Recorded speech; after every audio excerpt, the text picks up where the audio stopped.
Viji board only.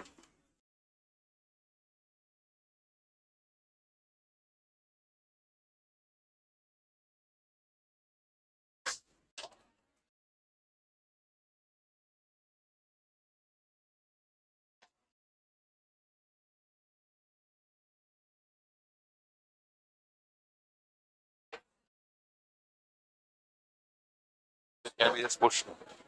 Oh, this is good.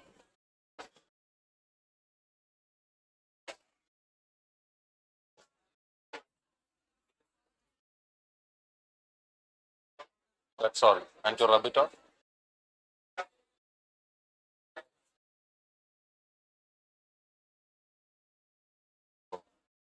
Thanks.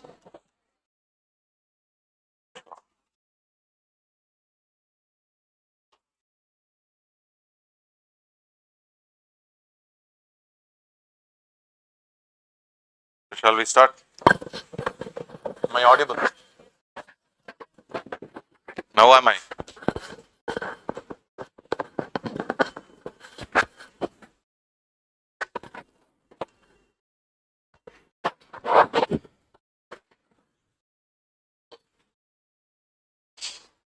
Yeah, so I'll be handling art and culture. Have I been introduced? My name is Manoj. Still I'm not audible. Am I now? Yeah, my name is Manoj. I hail from Kerala. So, and a lawyer by profession. Lecturing for UPSC past 12 years. And yeah, was in the army for some time.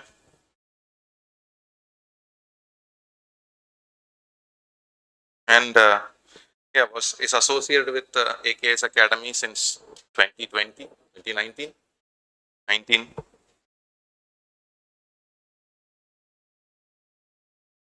I also do sports. I'm into international boxing. So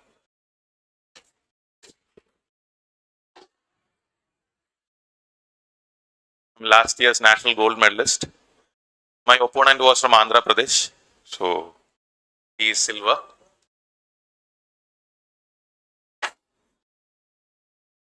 So that's about me. We'll slowly get to know each other. Yes, please. Comments loud. Comments, except for abusive language, I will appreciate everything. Let's be a little participative. I don't want zombies in my class. Please, that's how it works, because let us be participative. Then I will understand that you are also interactive.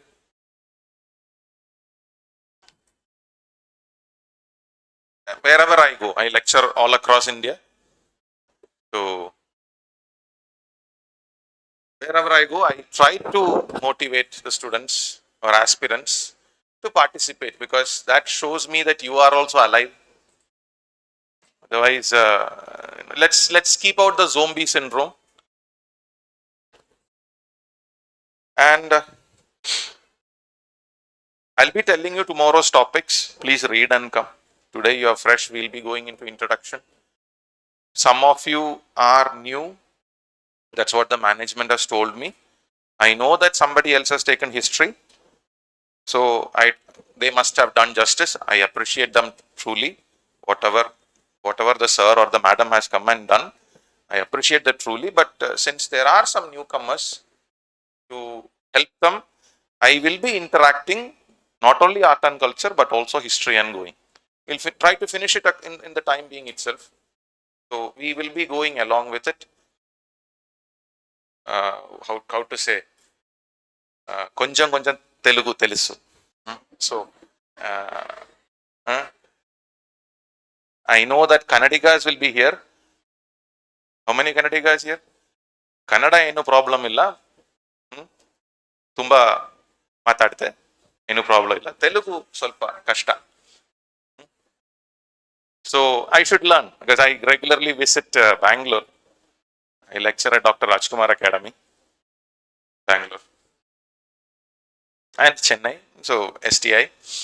The things are there. So that's pretty much about it. And those who don't understand, please raise your hand. I'll try to explain the concept again, if not after the class. If you have a bigger doubt, please write and keep. I can discuss that afterwards. Anything, questions or something like answers or something like that, if you want. After the class, we can do that. Half an hour or more than that, I can sit with you and then deal about it. So these are some of my conditions that I keep always. And yeah, so while class is in session, you can interact with me. I don't appreciate intra-counseling. Inter-counseling you can do. Intra-counseling I don't appreciate, which I'll be very strict on. And this is not a threat, please understand. Sometimes it may go beyond. So we can meet on the road. I hope I'm clear. And I won't come with the 10 people from there, 10 people from here. No, that is not my way. So that I'm just telling about me so that we be peaceful in the class. First, an MOU is good. Memorandum of Understanding, even though we are like the British Constitution here, oral. We don't, let's not go into the Indian Constitution. So that is also mentioned. Then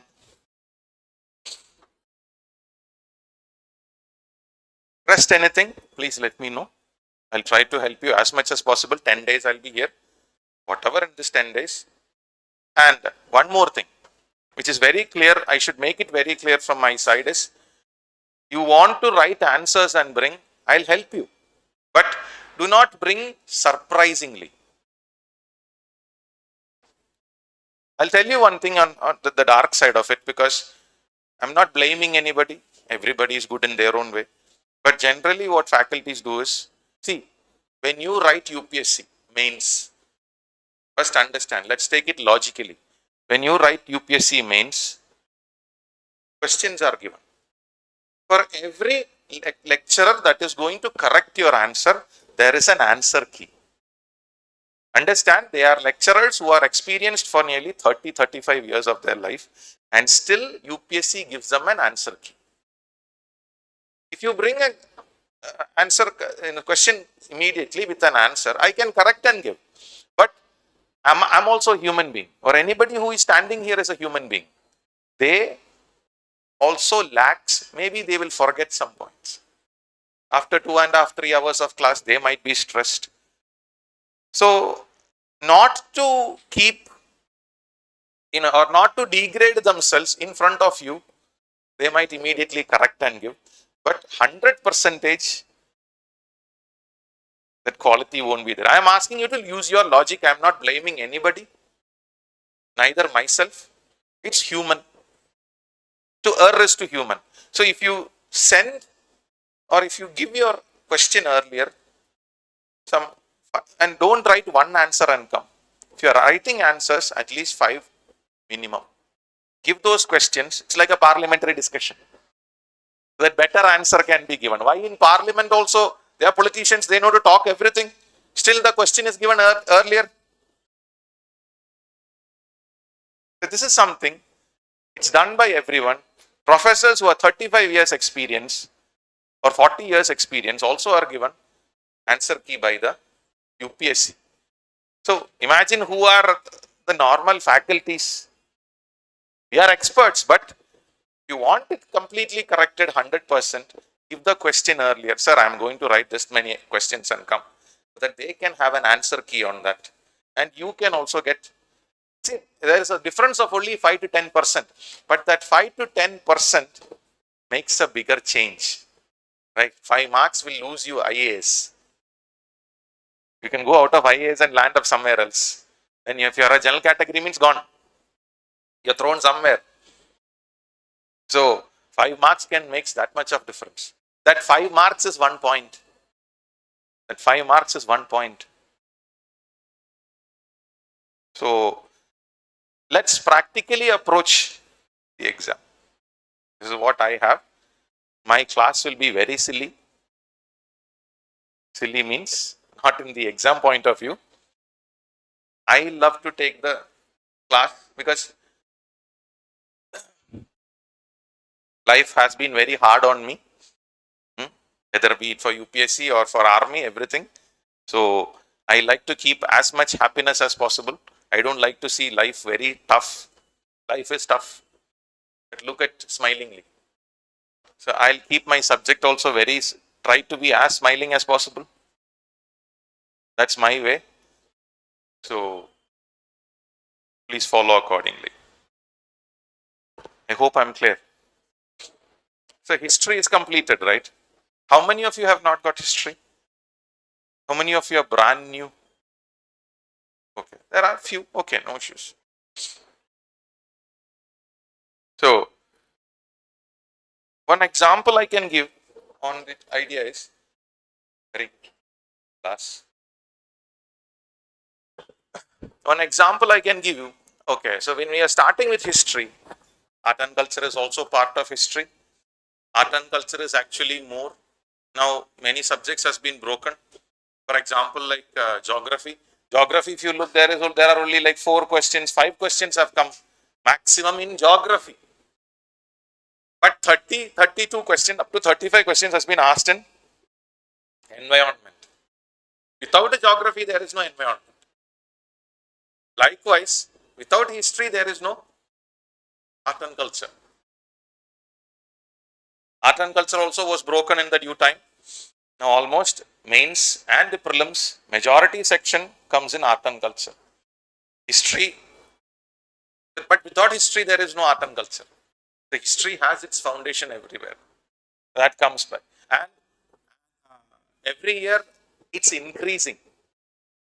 Last 2-3 years, if you have seen, up to 21 questions have been asked from history alone. That means 40 marks. Up to 42 marks has been asked in history alone.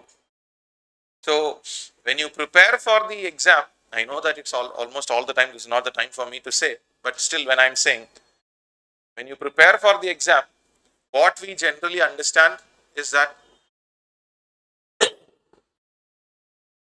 there are 4 pillar subjects. I hope you know. Pillar subjects. So, polity, history, geography, and economy. 5 are actually there. During my time and all, 10, 12 years before, when I was writing, 4 were only there. Now, because of too much of environmental destruction and all, there are 5 which have come, otherwise it is only 4. For the subject of history, 2 subjects are very important. Which are they?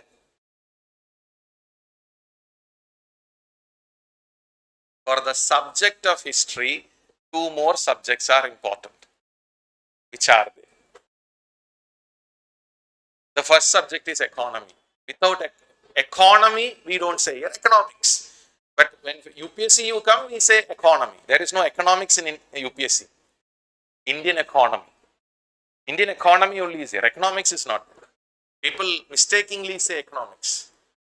No, we don't learn economics here. Indian economy. But for the subject of history to take place, economy is very necessary. Why? What is the reason? First 2-3 days we'll go slow, then we'll pick up because you should get used to me, my trend, all that. So I'll take it slow. First 2-3 days classes will go very slow. Please understand. So, yes. What is the reason for economics to be part of history?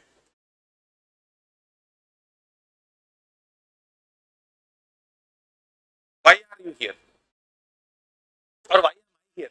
First of all.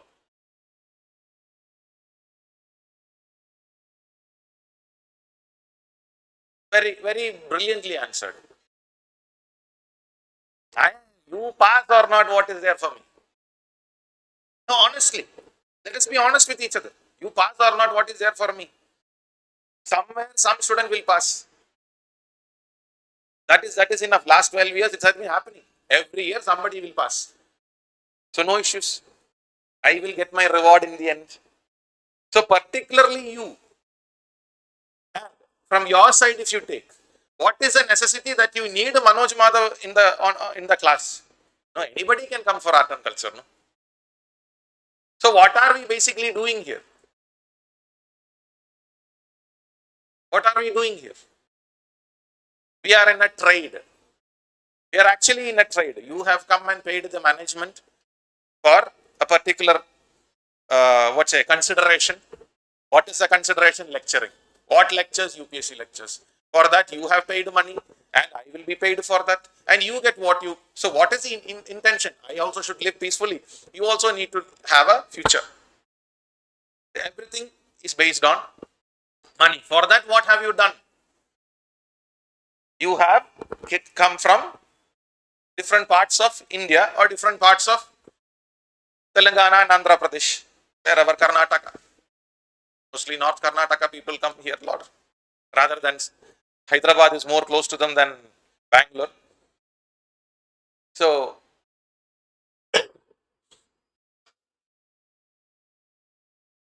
when you look at that concept, what have you done again? You have crossed rivers, mountains, hills, natural barriers. So, in order to come to your resource, what is your resource? I am your resource.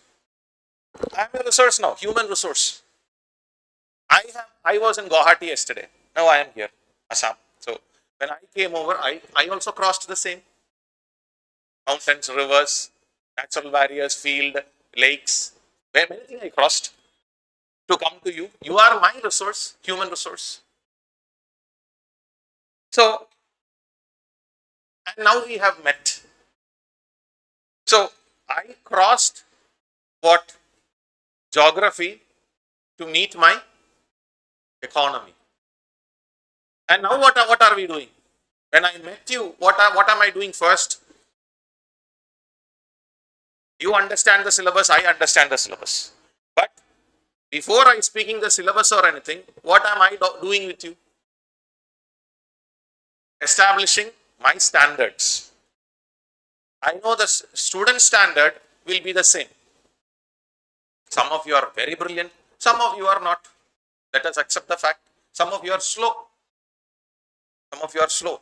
So that's why I said, you have any problem, we can manage together. So what am I establishing here? Law. How my classroom will go. That is not the way Sandeep Mahajan might have taken. Or not the way Mithun might have taken.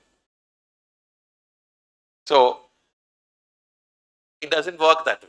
So, my establishment I am doing. When I am doing my establishment, I am establishing law. Law means polity. Now, you have crossed geography, you have reached your resources economy, establishment of law is polity. And tomorrow when you achieve, or when we achieve, we created history. I will also claim you are my student, even though I may not know your name. True, right? This is what is happening. Anywhere you go, you will say that, okay, AKS Academy was one reason behind your success. Then you will be saying, okay, AKS Academy to 2023. Manoj is also part. I will also be a part of that history. 4 pillar subjects of any exam. Any human exam that they are going to put, these 4 subjects. General exam if they are going to put anywhere in the country, these 4, not in the country, not in the world. 4 subjects will be very important. Economy, geography, history and polity. Now we have destroyed environment too much. Environment has come inside. Otherwise environment doesn't have anything to do with pillar subjects. So these 4 subjects you have to concentrate. 60% of marks comes, 60 to 70% of marks comes in this 4 subjects. When 60%, 70% comes in this 4 subject. Now again, I'm giving you one relaxation. You can quit one subject. Quit one subject when I'm saying, understand, it is not quitting that, completely that you throw the book away. No. It is like, you can relax on one subject. 3 subjects should be your, stronghold. 3 subjects should be your stronghold. I was very weak in economy. I didn't know what rate and repo rate was. I still remember. So I used to get that Sriram's economy text. Even today, Sriram's economy text is very good. Delhi Sriram. So I used to read just the basics of what it was. Go for the exam. I know that some of you sitting here, even though you're trying for history, you might not be that much comfortable with history. Majority of people have a trouble with history. Not everybody are, in line. So what I will say is, no problem. No problem. I don't say that, you must study history and all. No, nothing like that. I told you, 40 marks are coming for preliminary exam. That is it. And the questions are increasing.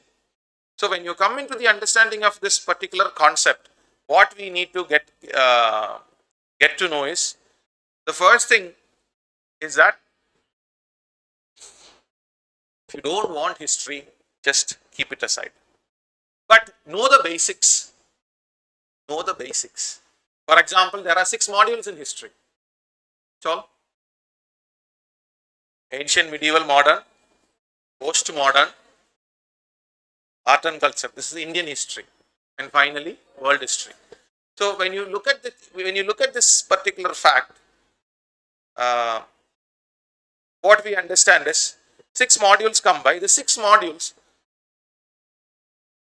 even though I am asking you to relax on history. How many history optional? Anybody history optional here? What is the reason?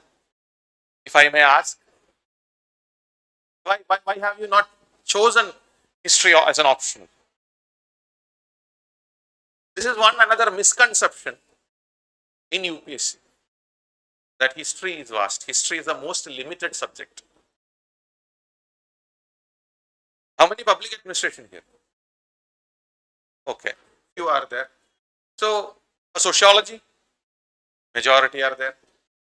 So when I ask you, say, explain to me about Chester Bernard, sociology optional.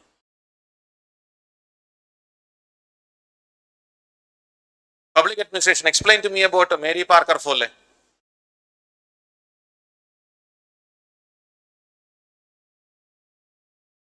Fine, which behavioral school and what is her identity in public administration? Out of all this, only one person is ready to talk about Mary Parker Foley, no? Tell me about Akbar. Tell me about Akbar the Great. Everybody sitting here knows. Tell me about Ashoka. Everybody here knows. Then why the fear? See, when you enter into UPSC realm, first thing that they say, again optional, when you go for optional, a general thing is, half an hour I'll take that. When you go for the general thing, first they tell you wear like the eye patch, like a war horse. When the horse which is ready for war, they make the horse wear an eye patch. And it should not see its shadow and get scared. So it will be only focused on the war. History has a lot of distractions.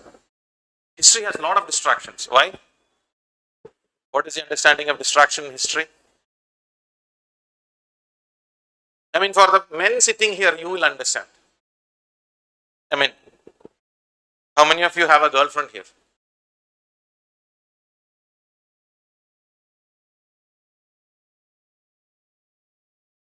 In the army interview, UPSC also, when you go in the interview, they ask you whether you have a girlfriend or not.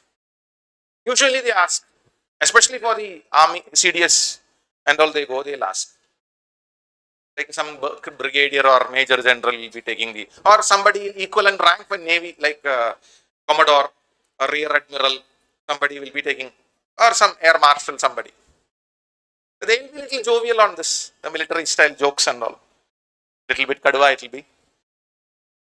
So, no, if you are preferring for police, obviously expect these kind of questions also.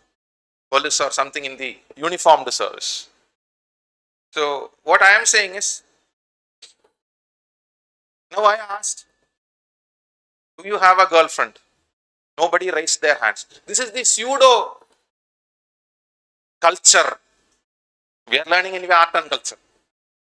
This is the pseudo culture of India. You all have at least crushed. That should be which you are not ready to open up. Because that's the bravest thing in the world to do. When you go to a woman you like and then tell I love you, she may reject you. That nobody can face. Even the greatest warriors cannot face. Heartbreak.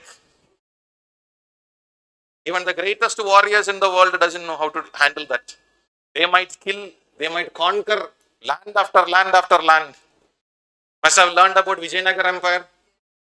Devaraya first, heartbroken. He had to marry his own daughter to Firasha Bahaman, because he loved a girl in the tribal area and she rejected him. He sent the entire army, Vijayanagar army, where the Vijayanagar army goes and decimates borderlands of Bahamans. Immediately Firasha Bahaman removes his sword and says, without seeing the blood of 1 lakh Hindus, I will not sheath my sword. A great war happened because of one woman. Malayalam we have a saying also, Kanagam Moolam, Kamini Moolam, Kalaham Palavidam Paladaram. Kanagam Moolam, Kamini Moolam, Kalaham Palavidam Paladaram. So I hope you got some point of it. This Kanagam, gold, Kamini, girl, lover, Kalaha, fight. In many ways, many terms. So, Mahabharata war, Ramayana war, Iliad, Odyssey, any epic you take, man has fought for only 2 things. So, don't sit here and tell me that you don't have a girlfriend. Rama had. So, now coming back. So, if you say that you don't have one, the next question there, how many of you want to go into police service, IPS, something like that, custom service, something like uniformed service? Be bloody open. What is there to be shy about?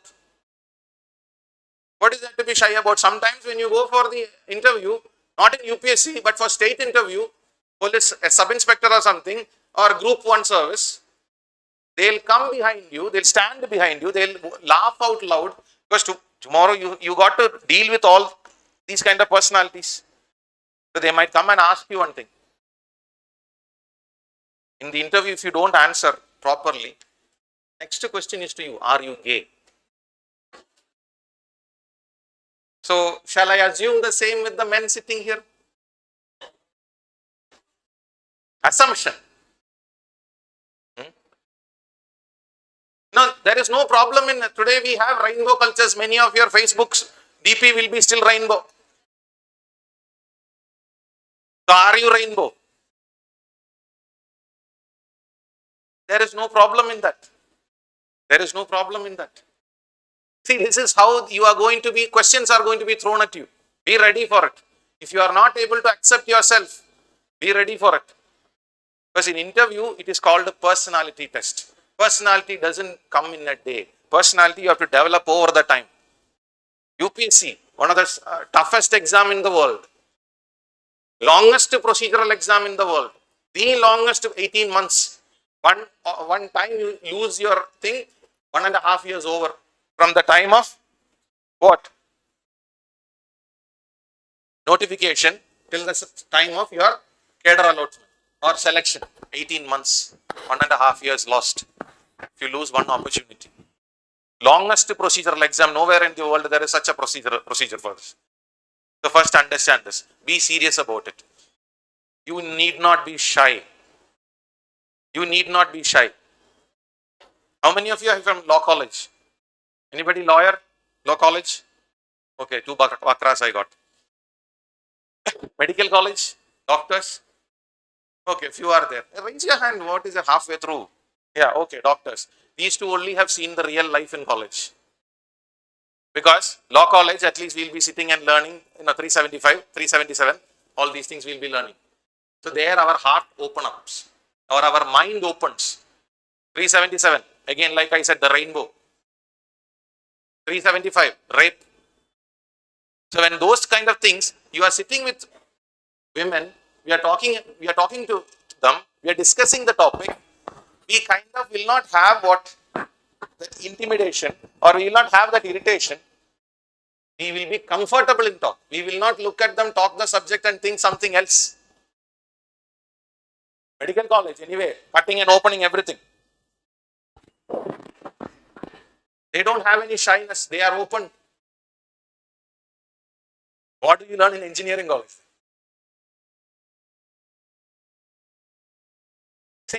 See, why this concept of art and culture has come. Before, in my time, there was no art and culture. Why this concept of subject of ethics has come? What is the reason? Why they divide papers in such depth? What was the reason? Simply, UPSC won't throw anything like that just for the examination sake. What is the reason they have cut it into portions?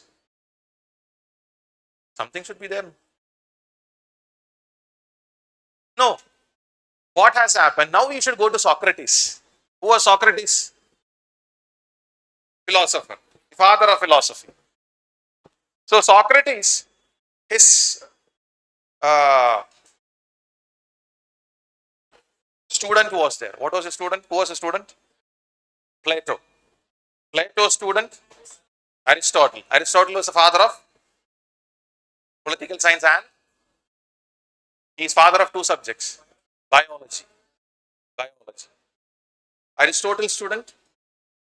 Alexander. So you will see how it is going.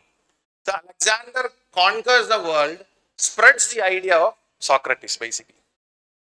Guru will come back. Now when Socrates, when you talk, again coming back to art and culture, Socratean ideology is there. The philosopher king. Do you know the philosopher king? What is it?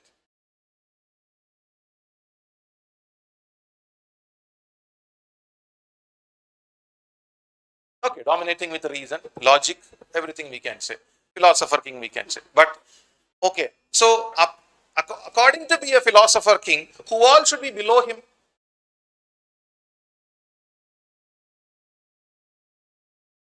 Please raise your hand because when you speak like that. Okay. Okay, who are the men of copper and who are the men of silver? In a way we can, but here what we say is soldier can come from any category. See, in India we had 4 differentiations. Our society was classed in Brahmana, Kshatriya, Vaishya, Shudra. We also have that. Now also we have that. Whatever we say about caste is an integral part of India. Muslims have caste. Muslims say we don't have caste, but there are more than 300 different castes in Muslims, among Muslims. You want details, you ask me, later on I'll bring you. But there are more than 300 divisions. Hindus also we have. Caste and subcaste we have. Christians also keep that same. Because basically all have gone out of Hindu. So the traditional aspect of India is always kept. It's a very important question for mains. Why? Because America has brought in a new law just last week. The anti-caste law. Seattle. So go for that. Check on that because there can be a question on law. And there is one group of Hindus in America who has challenged this decision also. Why? Because they say unwantedly upper caste Hindus they are. Brahmins basically. So they have challenged the decision because there is no clear stated fact They have not gone for any, survey. There is no cases pertaining to this before, just one incident. For that you have made a law. So what about us? Tomorrow, this can be used against us. Now, this is a big question on India, on the caste. Now, we can say, now I was coming to caste. I came from Socrates. So this is how my class will go. I may be flowing somewhere. But understand all these are connectivity. Because in the end, questions of history comes from current affairs.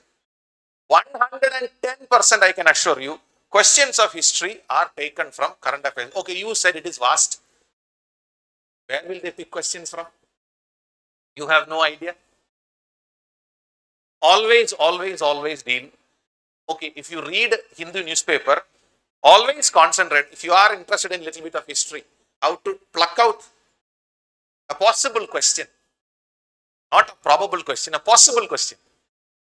Second paragraph, third paragraph of every essay in the Hindu or any newspaper that you are reading, second and third paragraph is history.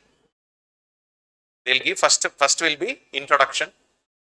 There will be a little bit of, on the basis of the heading only, what will happen? Introduction will come. That's how you write letter also. Letter writing, when you do, what is the subject? That is how the letter begins. Article.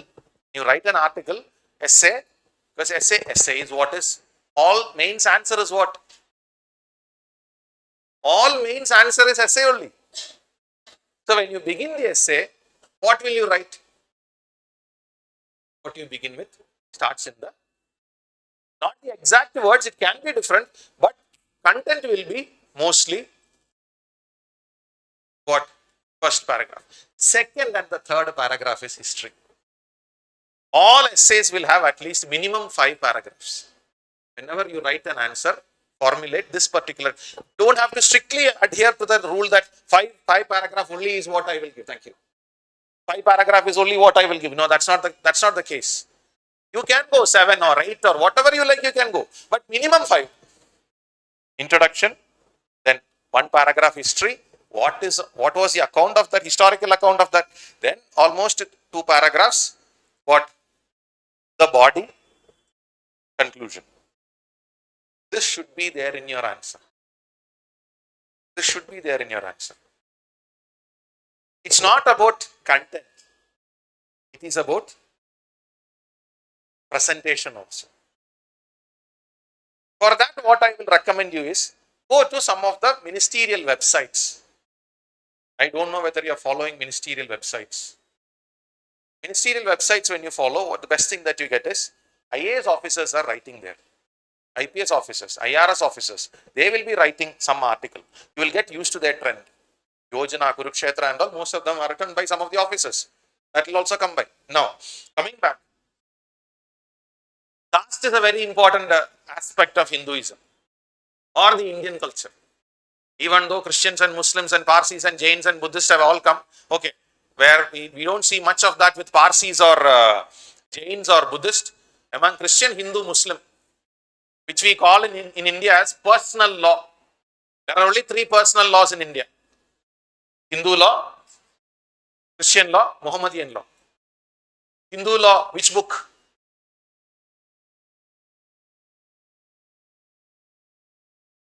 Manusmriti. Manusmriti has nothing to do with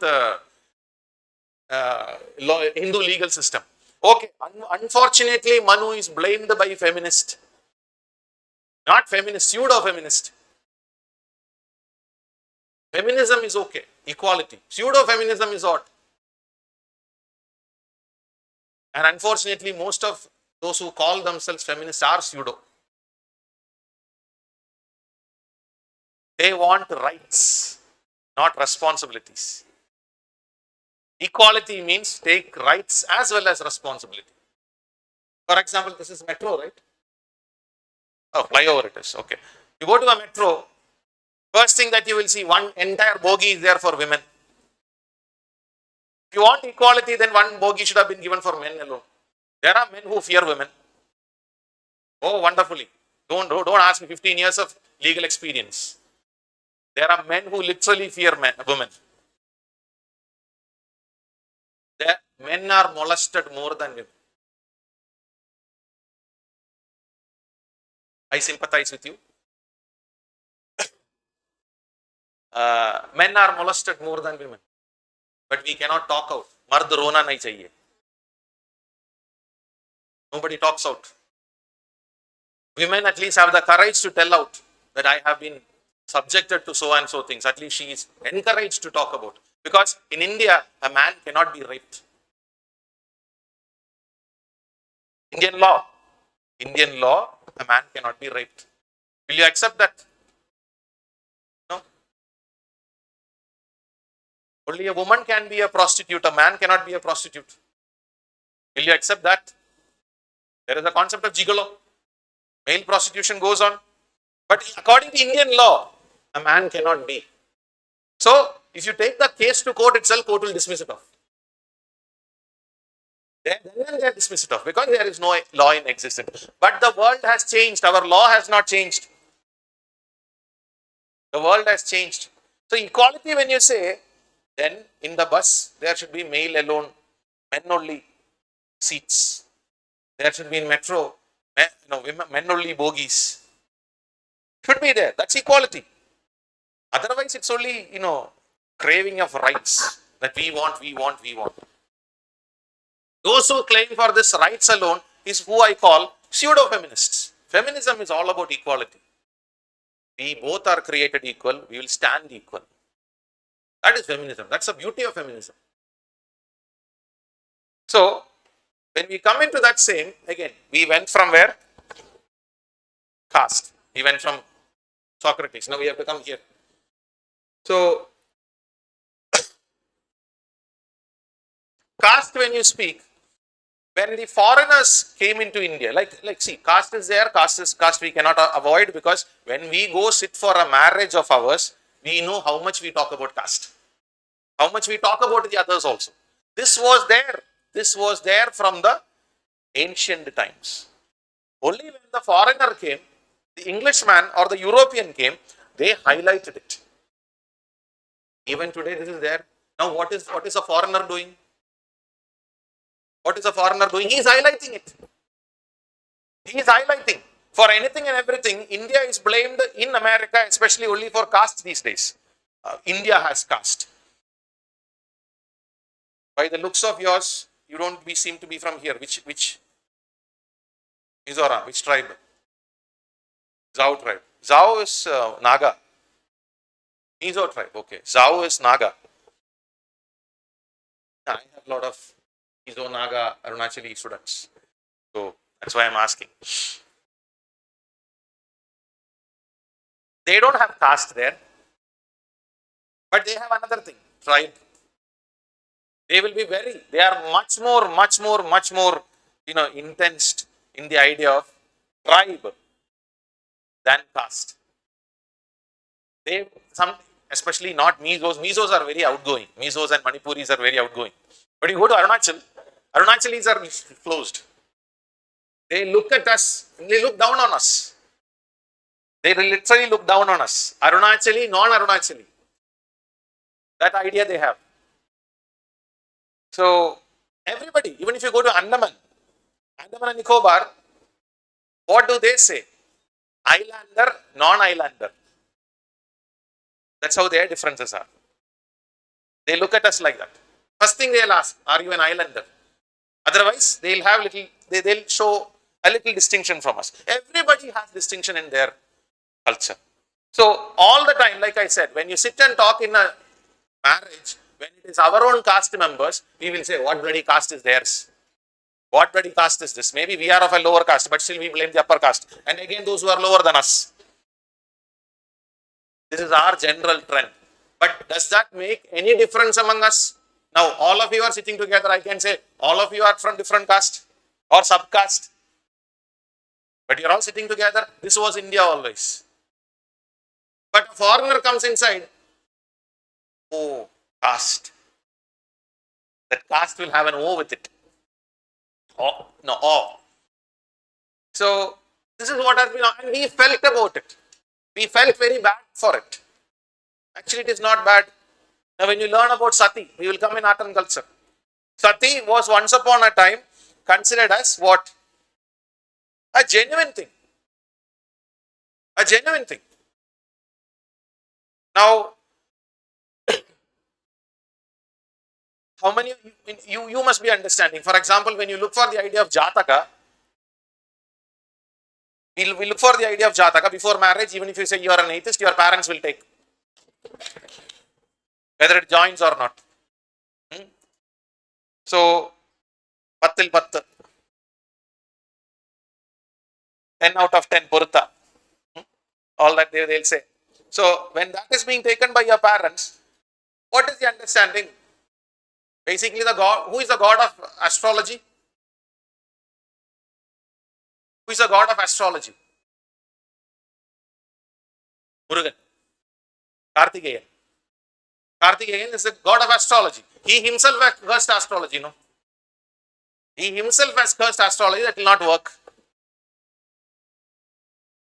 Then, so you are going there, you are putting all the effort, you have come together, and then what? First thing comes is what? First thing your parents look out for is what?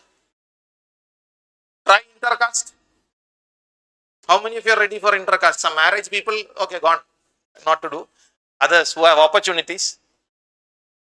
How many of you are ready for intercaste? Why only few hands? Modern India, right? Inter-religion I did not ask, intercaste only I asked. So, then who are we to blame Sati? Half of the, 3/4 of the class was reluctant to raise the hand. So, who are we to blame Sati then? And did Sati practice all over India? No, only among the Brahmins. Northwestern part of India, where northwest. Northwestern part is Rajasthan, Punjab region. Oh, what was the reason for Sati so much in highlight, or Jauhar so much in highlight? Musalman. When Muslims invaded, that is where in Hindu ladies, in order to save their honor, because what used to happen? They used to be taken and sold. In Afghanistan, still Taliban makes fun of India today. There is a huge minaret. The minar is there. The minar says what? In that minar there is written in Farsi. What is it written? Dukhtare Hindustan, Dilame do dinar. Dukhtare Hindustan, Dilame do dinar. The girls of Hindustan are available for 2 dinars. They used to be conquered, taken there, stripped naked, kept in front of, and then sold as sex slaves. Taliban still says one day, Ghazwa-e-Hind, we'll bring it into India. We'll take all the women from India as our slaves. What they say? That's the time when invasions couldn't be stopped. What did they do? Either commit sati. That became more. Okay, Rajasthan, Punjab, Haryana, that Gangetic belt. So up to Gangetic belt. Rest we don't see, because one of the greatest women leaders of modern India, not post-modern, modern India we can say, Ahalya Bai Holkar. Check about her, read about her. Not many people knows about Ahalya Bai Holkar. She was ready to commit sati. Who stopped it? His father-in-law, her father-in-law. Ahalya Bai Holkar's own father-in-law stopped her from performing sati. So usually men are blamed for performance of sati. I'll tell you what we'll come to sati also. We'll come to sati also. But when you look at the idea of sati was bad. But my question is, when half of the class or 3/4 of the class is ready to accept astrology, who are we to blame sati? How can we stand apart and say that, okay, as if now coming to the question, who are the Americans to question caste? If we cannot blame Sati, now the next question goes, who are the Americans to blame caste? Because there still Africans are dying. George Floyd, there still the Africans, out of the basis of color, you are killing people. Then who are you? Okay, coming back from the caste, again, away to Socrates. Socrates, so caste here in India is 4. What does the European culture have? What does the European culture have? Class. When caste is there for India, class is there for European society or Western societies. When class comes by, what is class? Upper class and lower class. Karl Marx, in his Communist Manifesto, 1848, very clearly mentioned about class. Upper class, lower class. The bourgeois and proletariat. World history over? Done. Okay. So, bourgeois and proletariat. So, what did Karl Marx say? What is his greatest saying?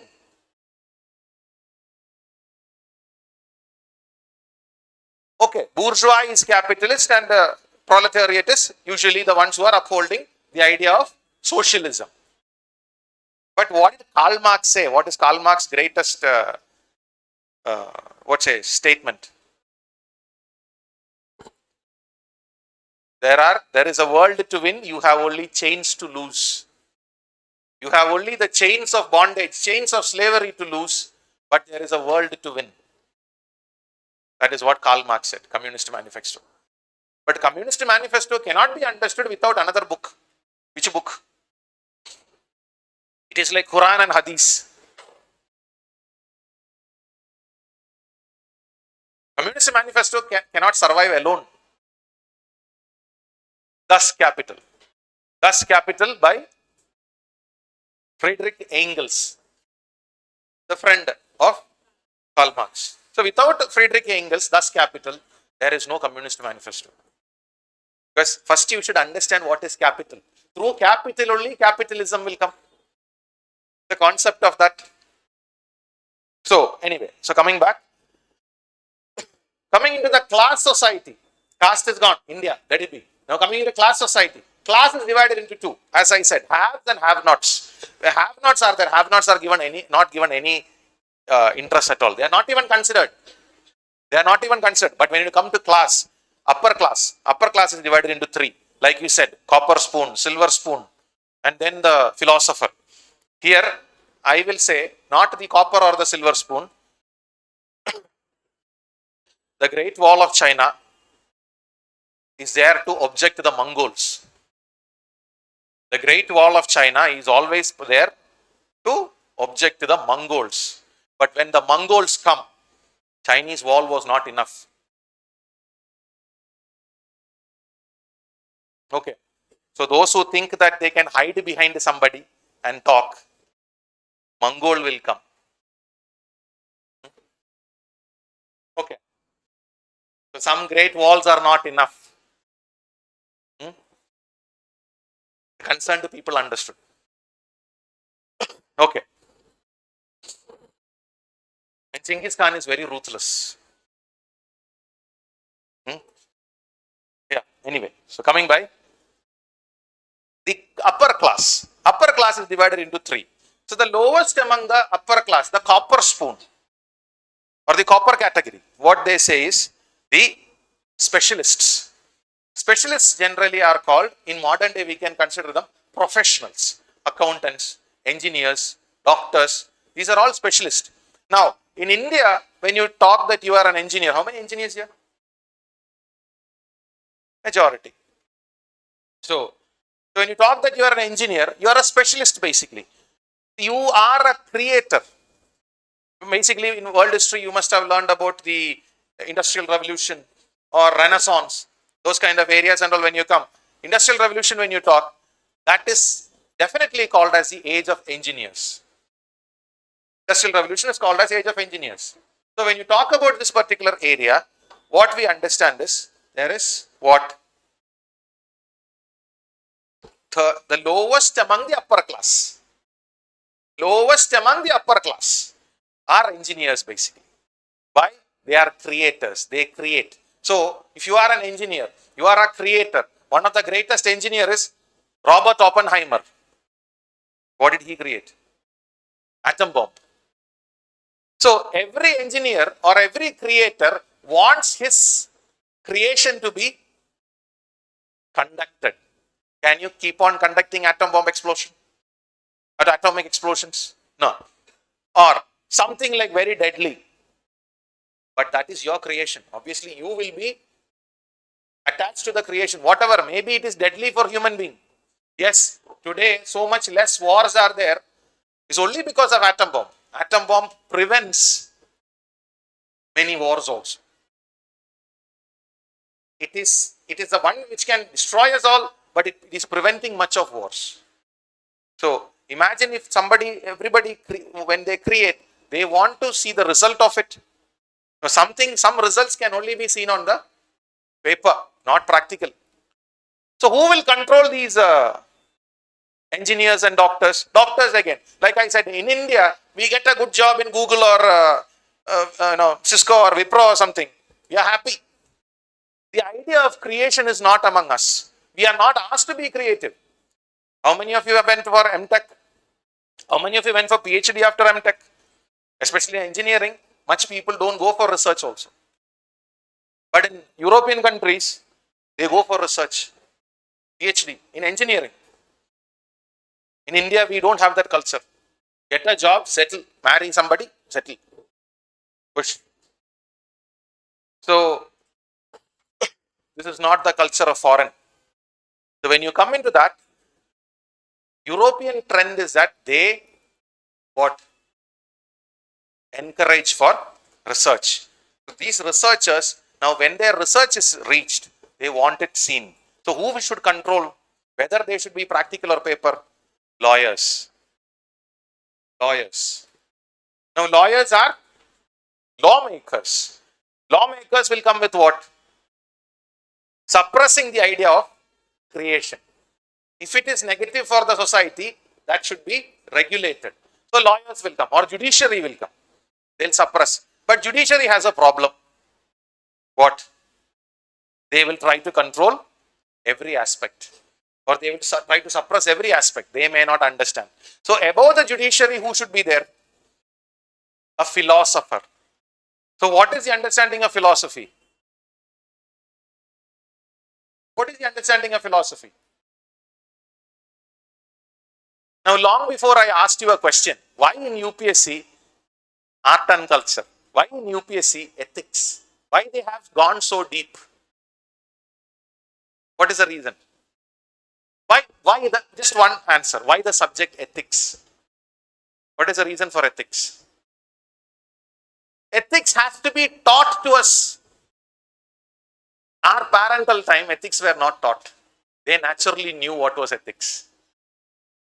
We are so much behind science. Science is cruel. But science is still okay.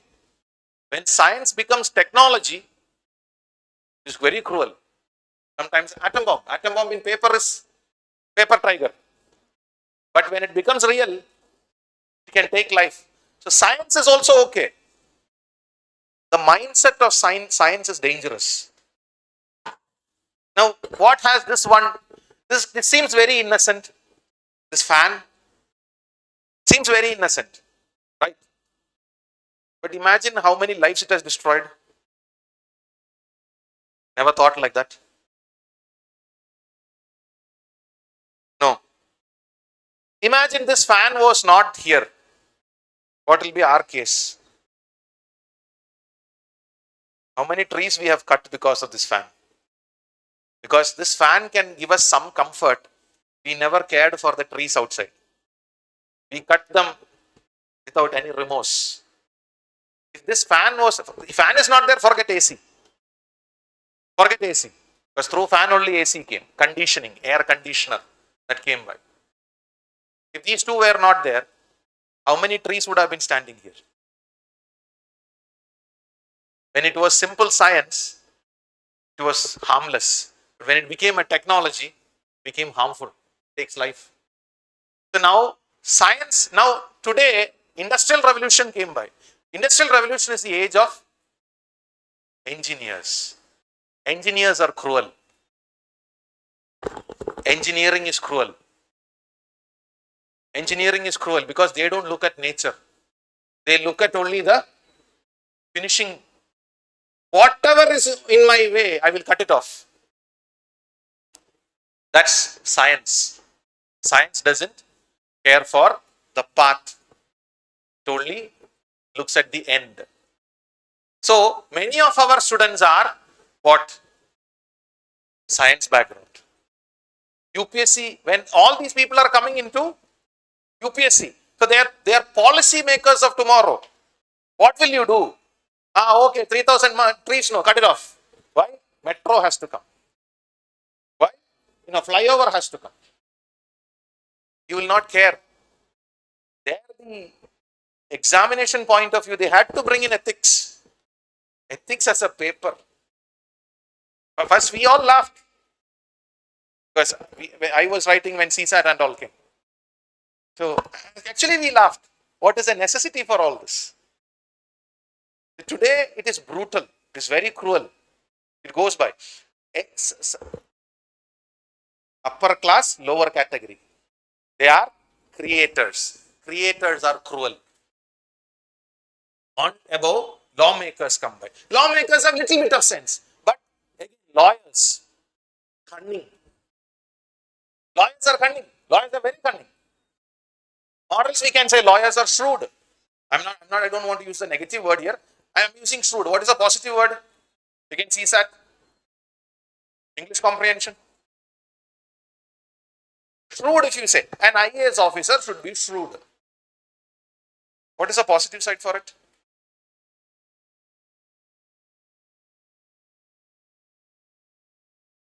What is the positive word for shrewd? Clever. Clever. When you go into the negative side, you turn cunning. In between, balanced is shrewd. You have to be cunning sometime. Because maybe, imagine tomorrow you are an IAS officer, I am coming to you.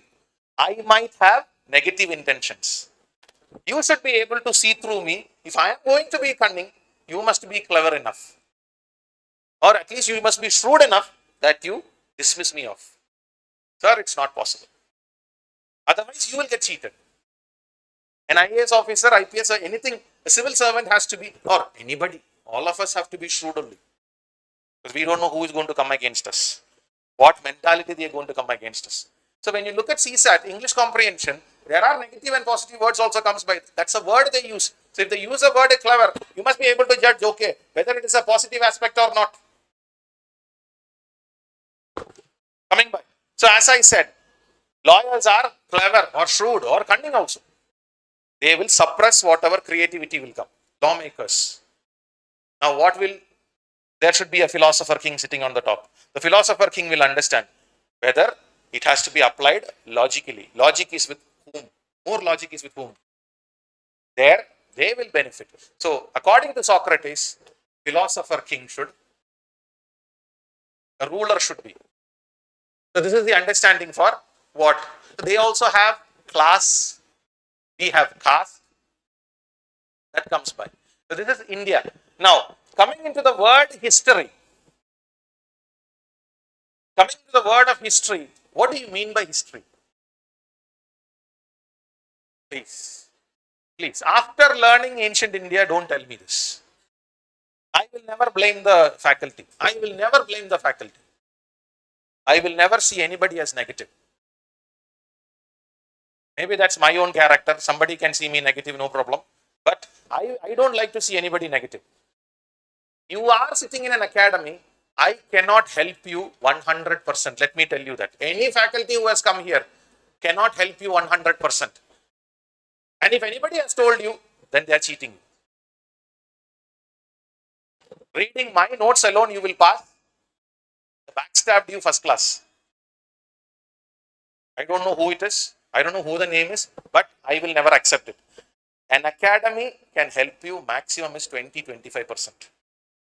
We are only guides here. We are only guides. We are not teachers. We are mere lecturers. Teacher we cannot say, government given post. Lecturer, professor we cannot say, government given post. We are mere lecturers. We are only guides. Maximum we can give is 20%. At the most, if I am day and night with you, 25%. Rest 75 to 80% is in your hands. You have to study. That is up to you. We can only help you. Please understand that. So, after giving you ancient India class, don't tell me it is a study of our past. History is not study of our past.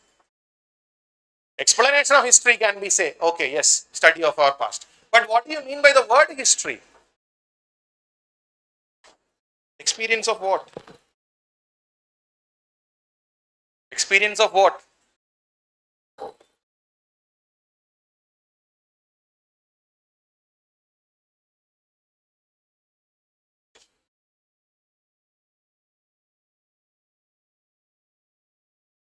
History simply means inquiry. Inquiry. The word, English word inquiry, Greek word history. History simply means inquiry. That's all. Simple fact. There is nothing more to it. History means inquiry.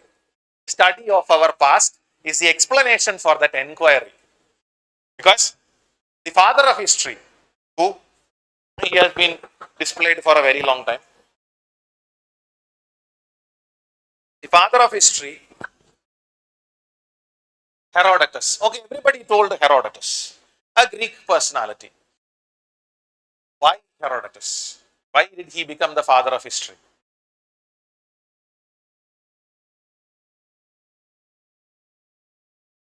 Why did he become the father of history?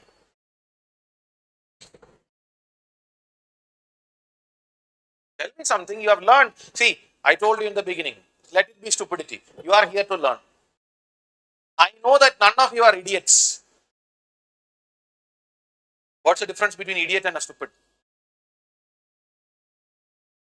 Again, CSAT. What is the difference between an idiot and a stupid? Say something. Foolish, everybody can be, brother. You can be foolish, I can be foolish. Stupid, you and I can be stupid. Oh, that was very stupid of me. I can say that. All of us have done that. Stupidity is part of being a human. Stupidity is part of being a human. Idiot, it is from the birth itself. Whatever you tell them, how much ever you tell them, they simply don't understand. That person you call bloody idiot. So, none of you are idiots, but all of us are stupids. See that again. Assertion. None of us are idiots. All UPSC aspirants are stupids, but none of them are idiots. We can give. We can give. So, stupidity is part. Now, when I say the understanding, okay, Herodotus. When we talk about Herodotus, he became the father of history. Why? Anyway, he is not the biological father. Once I went for a history,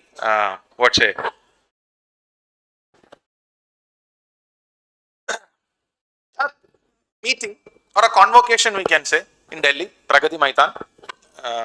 Not Pragati Maidan, Habitat Center. So I was sitting there, I met a historian, I was talking to him. That time I was an aspirant. I started talking to him. We became very jovial. He was kind of a freak. So, one joke he told me about his student of history. He was explaining to me what a student of history should be. So, one joke still I remember what he was continuously cracking jokes. So, finally, my stomach ached. But one I still remember is, he told me, Manoj, a serious student of history should always see one thing. What is that, sir? I asked. Enquiry. You will enquire everything except for one thing. I was like, what? Go ask your mother who your father is. That we cannot inquire, no. What she told us right only. So, there it launched me into some other plane. Like, okay, fine, yeah, that's true. Because she'll slap you. Then and there. So don't, anything and everything is a question for a student of history. This is what we call enquiry. Now you will never forget in your life. Sometimes you have to take bizarre examples. Sometimes you have to take bizarre examples so that you remember. Right? For example, the article, what you say? Article 262. What is Article 262? Somebody said here. Interstate water dispute. Interstate water dispute. It's easy to remember. How will you remember? How will you remember? Which one?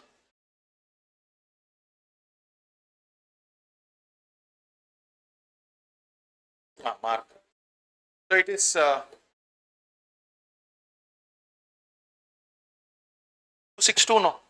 I don't know in Telugu what you say for river. Nadi. Okay, Nadi is common. Otherwise, locally. How many Tamils here? Tamil, Malayalis, we say river. What do you say for this? R. R, no. Almost all of us will say R only. In Tamil and Malayalam, we use R for river also.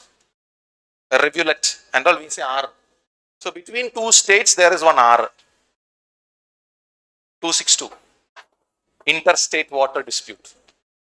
Kannadigas and Tamils, obviously when you go for interview, this is a question that is going to be thrown at you. Kaveri. You people fight. Nail and toe. So,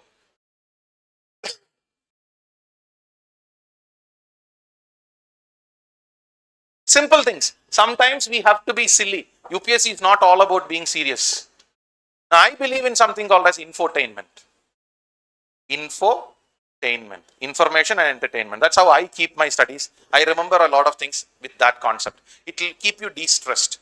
Now, one more thing, when you come for UPSC, stress naturally comes in. Stress is okay.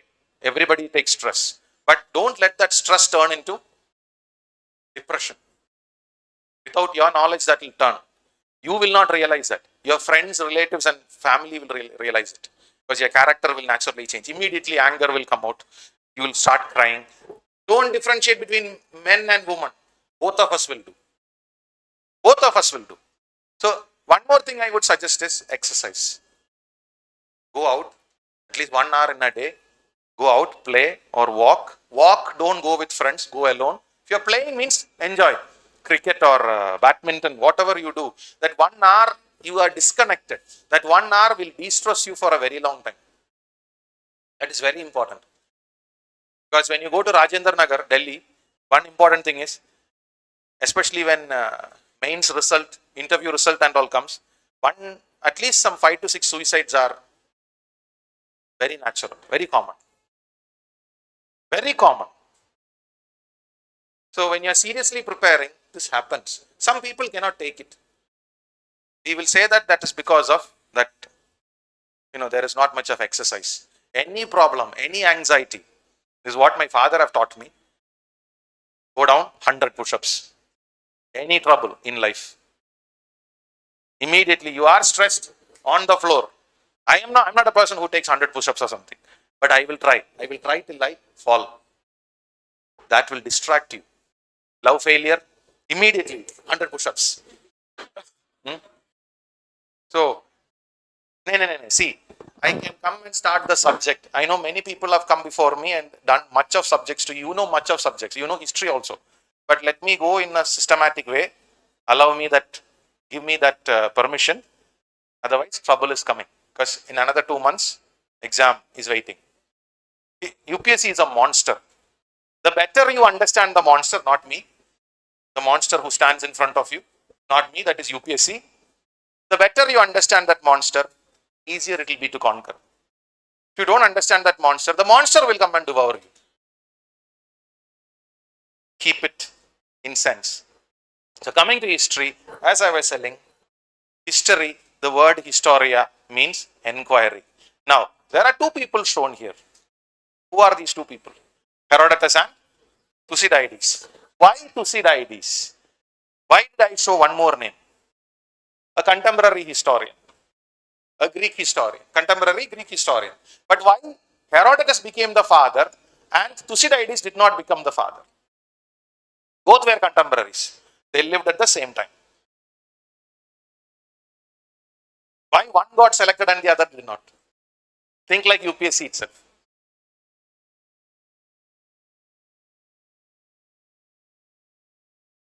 Everybody arranges events in chronology.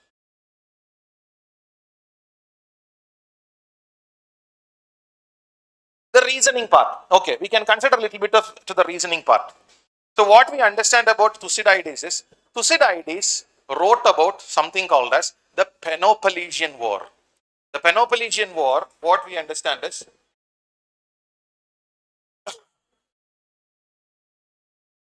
the Peloponnesian War among the Greek states. So there were several Greek states, which all Athens, Sparta, Corinth, Thebes, or Macedonia, like that many Greek states were there. They fought among, in India we fought among each other. Chalukyas, Cholas, Pallavas, Rashtrakutas, or say Palas, Pratiharas, any number of kingdoms were there. So before independence, we were all different kingdoms in them. Now Hyderabad, one of the richest territories in India at that point of time. I come from the second richest territory, pre-independence, Travancore. I come from Trivandrum. So that was Travancore region. It was the second richest after Hyderabad. So we were different kingdoms. Like we fought, they also fought. But in the Persian, in the historical understanding, what we consider is that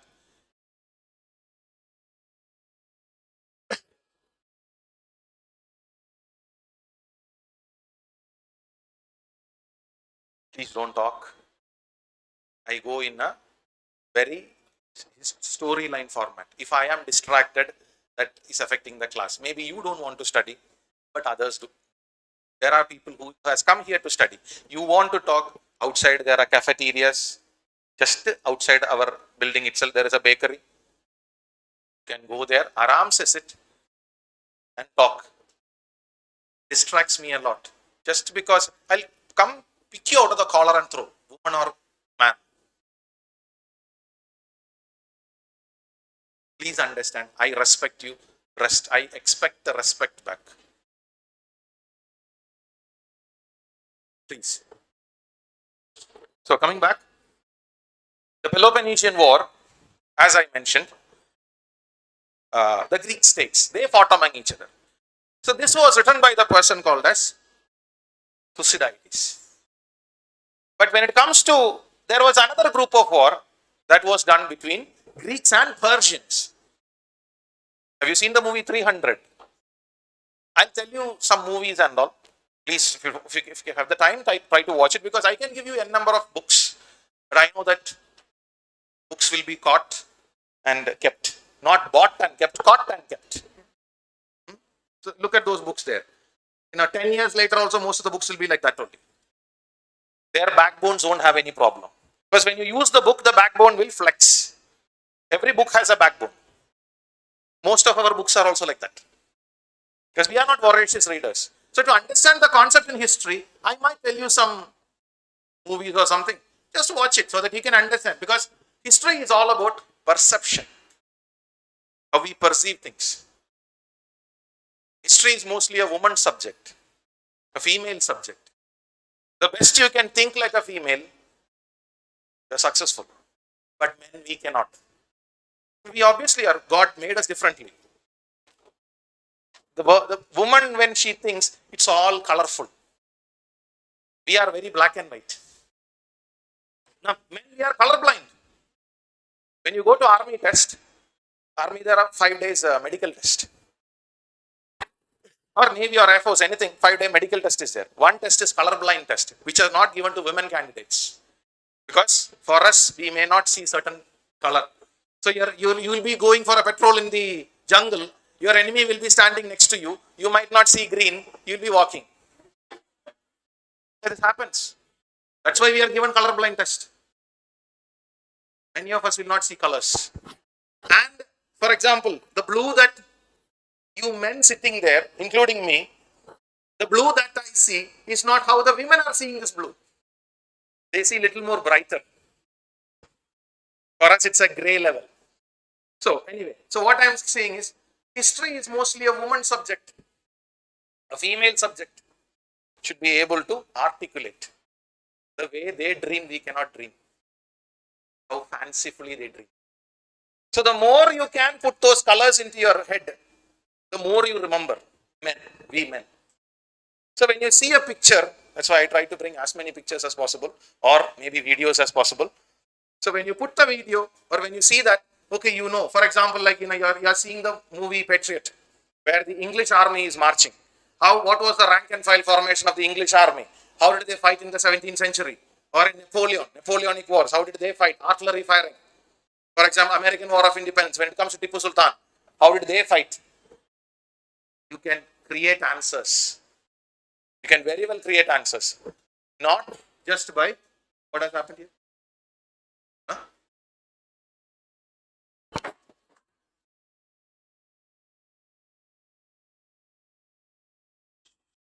Okay, thank you. Time? I asked you to remind me. Maggie there. So anyway, where am I? The same.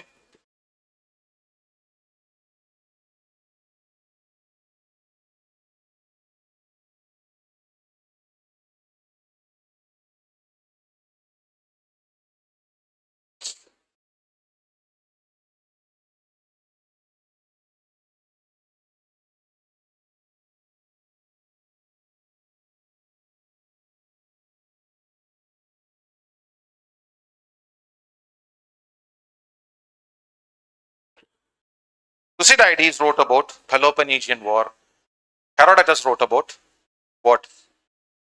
The Greco-Persian Wars. The Greek and Persian Wars. So what we give the understanding is, see, me writing about India, whether I go to Kanyakumari, whether I go to Kashmir, whether I go to Gujarat or Arunachal Pradesh, anywhere in India I go, this one identity is shown everywhere. Everybody understands this. Inside India, everybody understands. The moment I cross over into China, this is not a recognition. So, India may not have been politically the same, we were culturally the same. We had a cultural continuity. Cultural continuity is there with India. So, here also, Greeks had something called as cultural continuity, lingual continuity. I did not use language for India. Because for us, lingual, ethnical, racial, everything is different except for culture. So, when we understand this one concept, what we have is, what is coming by? The cultural continuity was the same, and what did they do? He wrote about Greeks. Who wrote about Greeks? Thucydides. The Greek wars. The Greek wars, otherwise called as Peloponnesian War. Now, coming into Herodotus, Herodotus wrote about the Greeks as well as Persians. Like me writing about India and China. So, I have to learn the Chinese culture to write about them. So, he took that extra effort that he took made him the father. The Thucydides war was equally important as Herodotus, but did not get. This is what I said. That extra effort, that 1 point extra effort that you take makes you an IAS. That 1 point extra effort you put here. Now, I don't know. The previous faculty must have told you Herodotus. End of the game. And he stopped with that. Every faculty will stop with that. What I believe is that this 10 minutes extra that you took, you will never forget this one concept. This is the beauty of history. 10 minutes extra is there. That homework is hard. But once you do the homework, no. Forever she is with you. It's a lady, you know. So she is with you all the time. Because I asked you a question in the beginning. After this, we can take a break. I asked you a question in the beginning. How many of you have girlfriends here? Those who had? Nobody had also. Okay. You are there. Courageous ones. Sorry for the loss. Huh? Should have gone, eaten nicely, gave that man a shake hand, came back. So I will do that. I have done that also. So now,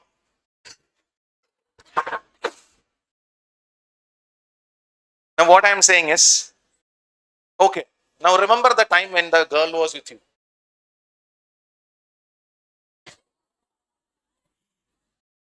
What do you think my age is? What? I am 40. I am 40. I don't think it is my age to have a girlfriend. I used to have long back. Now I leave it to you youngsters. Enjoy. I'm not in the competition anymore. So anyway, so coming back. So when the girl was sitting with you, what's your name, brother? Jazad. Jajati. Okay. When the lover was sitting next to you, she must have asked you a few questions which you really had troubled in your life. That would have led to a fight also. She would have asked, darling, what did I wear when we first met? Do you remember? What is the color of my dress? Huh? Now, we men are generally forgetful. We don't remember things. First thing that we remember in our mind is, Bapre, phas gaya.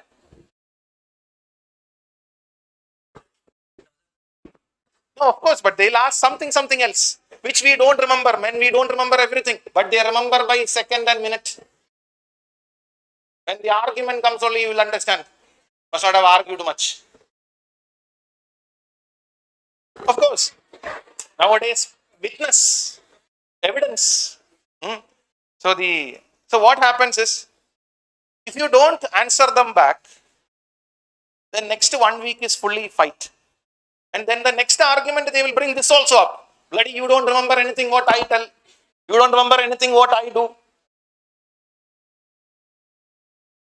Now, since the men sitting here does not have girlfriends, history is your girlfriend from now. And in the exam hall, your girlfriend will ask you questions. Darling, what did Akbar do in 1575? There, if you don't answer, you are screwed. Literally screwed for life. At least girlfriend can be changed. This is not. Wife cannot be, but girlfriend's option is there. So understand, men sitting in this classroom, history is a troublesome subject. Men will have a trouble remembering dates. Females also, I'm not disregarding that concept. For example, like women, I'll say again, consider her like your friend. For example, you must have seen in the college where one girl will be there in every batch who will know all the information about everyone. We call her BBC and all. That will be your friend. She knows about everyone. What she did, where they went, how they went, when they went. Every details they have. She has. Basically, history is what? History is a subject of gossips. Today's gossip is tomorrow's history. It is simple. You thought this subject to be tough, right? It is a subject of gossip. It's a subject of gossip, that's all. Today's gossip, tomorrow's history. Who gossips more? Men do, but we don't gossip like women. Why do women gossip? No, that is about woman empowerment, because part of that is woman empowerment, because women were kept subjugated. When the women subjugation happened, women could not go much far out into the world. Today, when some 10 of us men come together, what will we talk mostly? Not for UPSC women, those who come under not intellectually that developed. Normal women when we speak, the normal women when we speak, when they come together, what do they speak? About the next door. What did she do? What is cooking in her kitchen? Those kind of normal. Most of our mothers would be doing that. You also might be joining in. Do we men ever think like that?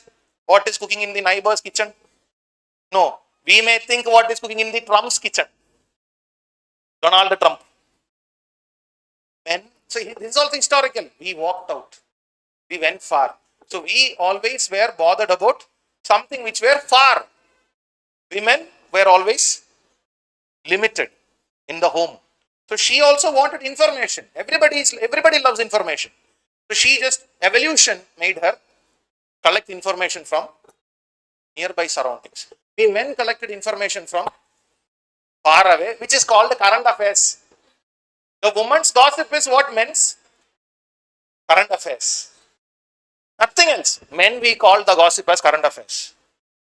Nothing more. Now that is exam point of view. Imagine writing an exam, what is cooking in others' kitchen? Women will all be first rank. It's all the thought process and how history has developed it. Nothing more to do. So, that extra effort that you put here, what I said, that extra effort that you put here is going to get you into service. I know it is training. It's training for me also to talk this much, because I have a limited time. But I took the luxury of talking this much in this part of the session is because I want you to understand history is not tough. When you stick with facts, history is tough because you have to mug up. UPSC is not an examination to mug up. You have to logically understand. This subject has very less logic in itself, but logic can be brought in also. Why? Akbar's father is Humayun 500 years from now. Akbar's father was Humayun 500 years before also. Otherwise, Hamida Banu should come back. Telling that beta thoda galti ho gaya. No, she is not going to come. That is a fact. Akbar's father, Humayun. Humayun's father, Babar. Jahangir, son. That goes by. When it is only fact, to remember that fact, little 10 minutes extra of your attention. That's all I'm asking for. I may say many silly things, but fact will remain a fact only. The 10 minutes extra that you are going to give, how many years ever you are going to write history or attend exams, you don't have to study anymore. Every other subject you need to add on. Here we don't have additions. It's already happened. But the homework is there. That time of yours, that devotion, I will do the hard work. All you have to do is listen. I'll only ask that from you. 2.5 hours, listen to me. And again, you feel bored, go out, no issues. You have a phone, go out. You want to talk to someone, go out. I'll accept that also. I'll never blame anybody. I don't know your situation, you don't know my situation. So I'll never do that. Respect me, I will respect you also. I don't consider you as my young or something. Okay, that the consideration will be there, but I'll not disrespect you. That I'll give you. I'll honor you. But I expect it back. You can sit and sleep also. I don't mind. But sleeping also, I'll tell you. In the academy, we had a thing. 8 kilometers we used to run in the morning.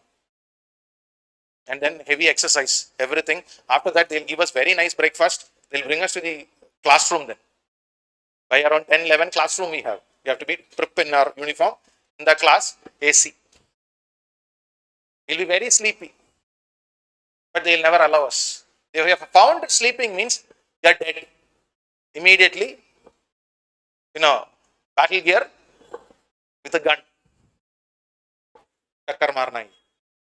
Naito seniors will, actually some of the officers will not punish us directly. They'll punish our seniors.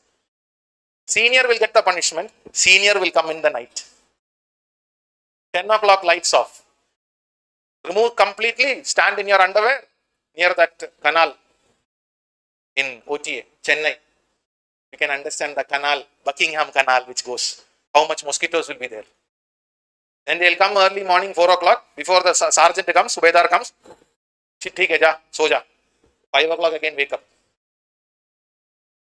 It's not easy. So we were given one option. If you are feeling sleepy, wash your face, go stand back. Stand at the back. You can stand and listen. I don't mind. I don't mind that also. Because you have come here to work. I will respect you for the effort that you are going to put. So, you are young, very graceful, still energetic. I told you my age. Last year's national I am. Last year's international gold I am. World level gold. Okay. So, if I can in this age this much, what should I expect from you who are in your 20s? I'm double that of your age. Or at least 15 years older than you. Or something lesser maybe, but still. So please understand, take a break, 10 minutes, return. We'll catch back. Next session, I'll go mostly with the class only. I will not be going into other areas. So this was a lighter area, trying to make you understand what history is really. Please.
So that part is over.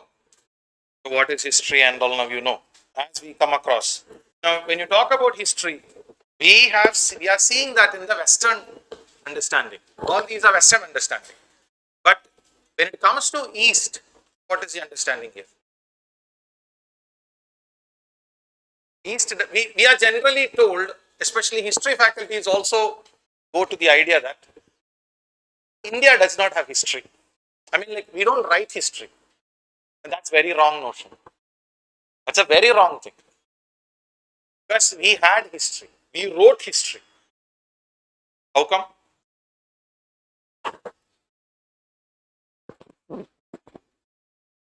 They might have taught you, the history faculties who all have come might have taught you in the prelims examination point of view. That's not the way I am doing. Art and culture is more essential for mains also. So I am going in the prelims and mains concept along with history. So please understand that. So we have to, and one more thing, this is the subject that is changing majorly. There is a lot of changes that is coming. When I learned, it is not the way it is going on now. There are many changes, but what has to become a fact is fact. For something to become a fact, there should be two importance. That is, one thing, it should go to a council which is called ICHR. I find something, for example, I find this as a artifact. I have some study done on this artifact. Then I will send the study to the local area, which is called ICHR, Indian Council for Historical Research. I do give lecture, so I would expect lecture notes to be taken. I don't usually give any handouts or something. Mine is mostly lecture based class. If you want, you can write down, keep writing down. You can take photographs of the slides. The slides which are available, you can take photographs. I'll push away if you want. At that time I'll push away. You can take the slides also. Later on, one part of the slide or something which is little compressed than this can be taken from the academy, or sometimes if some notes which I promise, remind me later please, otherwise I'll forget. Because from here next I'll directly go to Bangalore, then I'll get busy with Bangalore students and their whatever I promise. They remind me, then I go for that. So please understand, help me out also. If I promise something, write it down, remind me that this was promised by me. In the end, don't come and say that entire art and culture thing is all I promised. No, I don't promise like that. Last time also we had an issue. When I asked for the specific areas which all I promised, they were like, sir, entire history. Last time I took history here. I didn't go for art and culture. So please, whichever areas I promise, write it down and let me know. That I'll hand over notes. Dictations will be there, as well as what lecture notes you have to take. Slides you want, you can take pictures. That's all I promise. Okay. So some of the history lecturers, when they come and speak, they go with a very traditionalist approach. But history has become very dynamic now. History is not at all a dynamic subject. History is not at all a dynamic subject. It's a very static subject. That's why first thing a history faculty fears is this, the recordings. Because once we tell it is gone, current affairs can be updated because it's our life also. So it's a very static subject. Again, fact is fact. You don't need me here. Type history introduction, beginning of history in YouTube. You will get hundreds of videos. So but now what happens with history is dynamism. The dynamism of history is changing. Because now what is happening? Last 75 years, there was a flow of history. Yes. Everybody has agenda. Everyone has agenda. Congress had their agenda last 75 years or last 70 years. In the past 8 years or something, BJP has come. BJP has their agenda. So whatever, see, you have to flex accordingly. You cannot be very strict with the idea that no, whatever is, yes, stick with the syllabus. First thing I told you in class, wear that eye patch. Like the horse, don't look here and there. Because a lot of distractions will come. History is distraction. Imagine to explain one Herodotus, where all I went. To explain one Socrates, where all I went. I can go anywhere. So that distraction is there. That's what I called her the beautiful woman. When a beautiful lover is sitting with you, you forget the world. Happens. And again, women, when you are listening to too much gossips, you forget the world. Distractions can come for both of us. So be the horse. Wear that eye patch. Be focused on the syllabus alone. But syllabus is changing. How will the syllabus which has changed will affect you is our question. The syllabus which is going to affect you is if it goes to the place called as ICHR, Indian Council for Historical Research. When they go there, for example, now let's take Babri Masjid. Babri Masjid is a serious issue. Babri Masjid is having this much issue. Understand, Sardar Vallabhbhai Patel went to Gujarat, Somnath. There was also a mosque, not on top, but nearby. Somnath. He discussed that with the Jamaat there. He asked them, give us, for Islam, the concept of Mulasthana is not there. Sanctum Sanctorium, Garbhagraha, or the Garbhagudi. That is not there for Islam. Anywhere, God is available, omnipresent. And God is omnipotent. Even for Hinduism also it is the same thing. We'll learn in Vedas. But for Islam, they consider that concept of non-existent idea of God. When that non-existent idea of God is coming, they claimed that anywhere. So Sardar asked them the same concept. If your God exists everywhere, you are using mosque as what? A prayer hall. It's a prayer hall. It's not the house of God. It's not the house of God. For a Hindu or a Christian, it is house of God. The deity is important there. The deity is important there. And accordingly, again, Shabarimala, connection with Shabarimala. What is the understanding of Shabarimala? Again, woman empowerment was portrayed there. But why Shabarimala still stands very formidable against this ideology? What is it? Tradition. Not only, how does the tradition of a temple come by? How does the tradition of, this is art and culture, again coming back.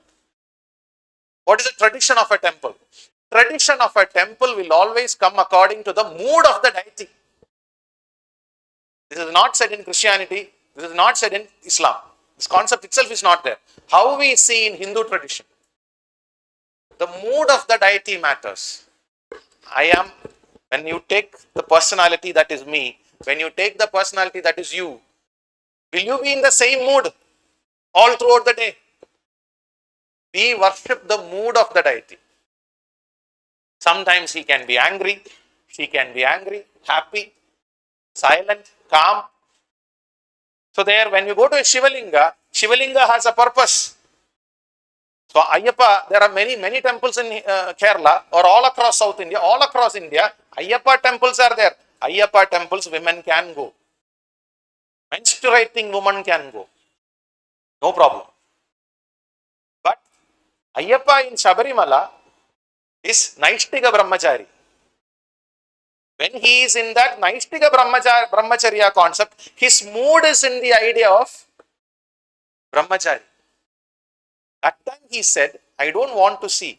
Even there is a woman waiting next to him. Which one? In Kerala we call her as Maligapuram.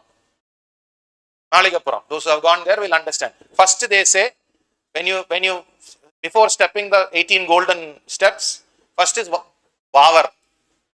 Vavar was the Muslim friend of Lord Ayyappa.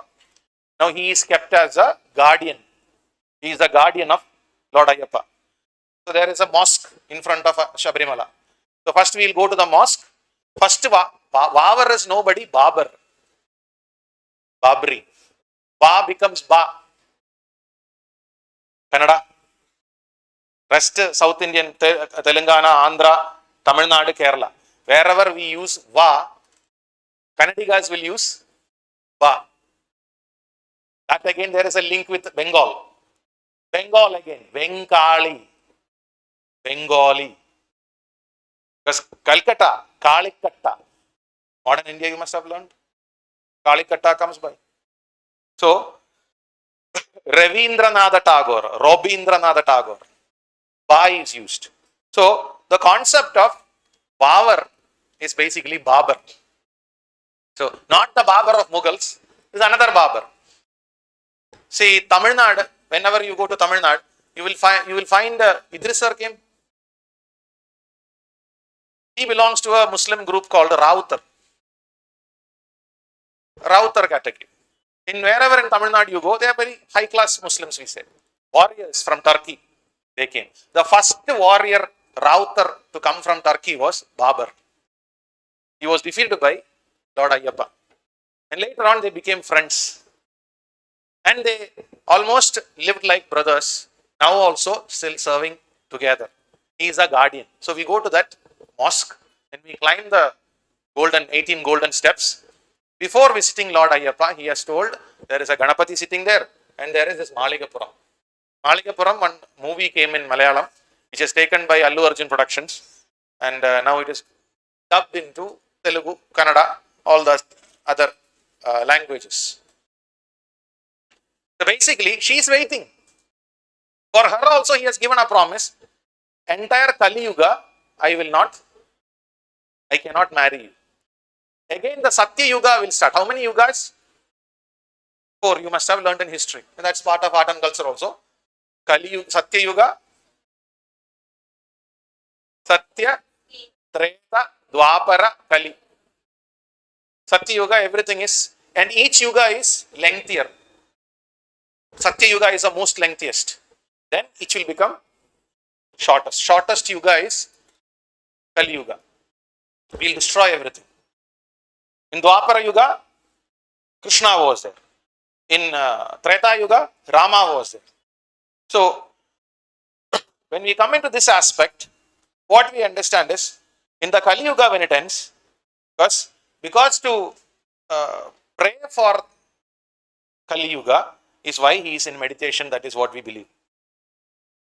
Have you seen a cord around Lord Ayyappa? Said that Kali Yuga when it ends, that cord will break. He will stand up. There he will become Shasta, Dharma Shasta. Dharma Shasta has family. Dharma Shasta is married.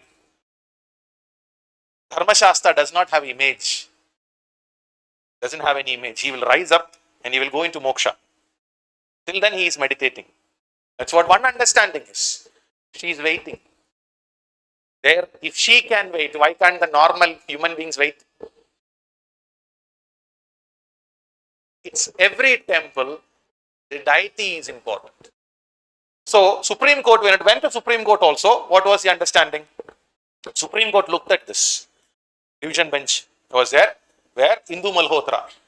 She was the only one woman who supported the idea that women must not enter, because according to the tradition is what we believe. Hindus believe. So, tradition of Hinduism goes according to each Murti. When Shiva, Lord Shiva sits with Saparivara, with family he sits, he will turn into Kala Bhairava also. He will be little more lesser than Kala Bhairava, he will be Veerabhadra. Veerabhadra is having one purpose, what is there? Daksha. He will kill Daksha. After that, Veerabhadra calms down. Kala Bhairava is not that. Kala Bhairava will destroy the entire universe. So, according to the mood of the deity, temples, tradition, not only tradition, legal concept changes. So, when you consider legal aspect into a temple, first you should invite what? What is that Murti? How is the Murti sitting? No, they don't discuss these things in the newspaper or in the chat room or something like that. They will never discuss. So that is it. Okay, why are not women allowed? Why are not women allowed? Is it feminism? No, it's menstruation that is there. But here it is not about equality or something. Here again, here is where tradition comes by. What is a tradition? Why women were not allowed? Because in order to perform, coming into Jainism, now you understand, I'm going in the broader way because you understand history. Coming into Jainism, why are there in the, there are two types of Jains, Shvetambara, Digambara. In the Digambara tradition, women Tirthangaras are not there. In the Shvetambara tradition, Nemi is there. Nemi is there. Then the 22nd, 21st, Mallinatha. Mallinatha is also considered to be a female. But generally, females are not considered as Tirthangaras. What is the reason? This comes into Hinduism also. Art and culture initially will be very philosophical. If you don't understand, let me know. Because I'm jumping from Sabarimala to Jainism to Buddhism. Please, if you don't understand, let me know. So what am I saying? In Jainism, women don't get moksha according to the which tradition? Digambara tradition. According to Hinduism, menstruation I was mentioned. We mentioned. Other than menstruation, what is the understanding? Okay, we'll link this up. Now coming into Jainism. Women are not given moksha because moksha means what? For getting moksha, what should you have? Detachment. You should be completely detached. You should not have anything. Now, for a woman, why this concept is not given is because she is attached. If not to the husband, still to the children. When you bear a child, whatever you talk in your life, that everything ends. Then the child is important. Motherhood comes by. When the madrutvam that comes by, nothing stands in between. Till the end of her life, she is attached. That is not how we men are. He'll just detach and go. So that eternal connection that the mother has with the child, what she bears, one reason we say she can never disconnect. So this attachment, what she keeps in the material world, limits her from salvation, moksha. According to the Jain tradition. One example I am saying. Not giving many examples are there, I don't want to go. Now coming into women of Hinduism. When we talk about Sabarimala, again menstruation comes by. Yes, 41 days they cannot take vrata, fasting. 41 days we cannot, mandala gala we say. We put the mala, 41 days, actually it is not 41, 48 we go up to, but 41 is considered a benchmark. So 41 days when we take, definitely their vrata is broken in between. And now one more tradition has to be brought into that. In every temple, there is one tradition which goes, the tantric tradition. Tantrism. Tantrism is not all about black magic. It is about, there is nothing called as black magic or good magic or something. Magic only. It is according to your situation, magic will affect you. When you are in positive, see now what will be the temperature? Climate temperature, what will be the Celsius? 30 degrees Celsius. Now in plus 30 it is. In plus 30, this fan and that AC is working. We are enjoying it. Imagine you are in minus 30. You will be cursing who put this fan. So it is your situation that dictates. So if I am a tantric and I know magic means, or I know to perform tantrism, I will be looking at your situation. I'll be slowly hitting you. Even not only Hinduism, Islam, Christianity, all believes in this. Islam believes in evil eye. Prophet Muhammad believed in evil eye. That is also energy, no? Here also it is energy. What is the energy? Hydroelectric power to electric power, hydro energy to electric power, electric energy to wind energy. Everything is energy only. You are an energy, I am an energy. I am talking, you are receiving me in the energy that I am. Morning itself, I start coming and abusing you means you would have all walked out by now. Sound energy. Right? Everything is energy. So tantric tradition, when you speak about, what we understand is here, three things are very bad for when you perform tantrism. It can destroy the idea of what? Puja. That is mala, mutra, rakta. Excreta, urine and blood. So basically, what blood is coming out? Now you can say we have menstrual pads or sanitary napkins, all that is there. But that is not the condition. Your body is exposing an energy.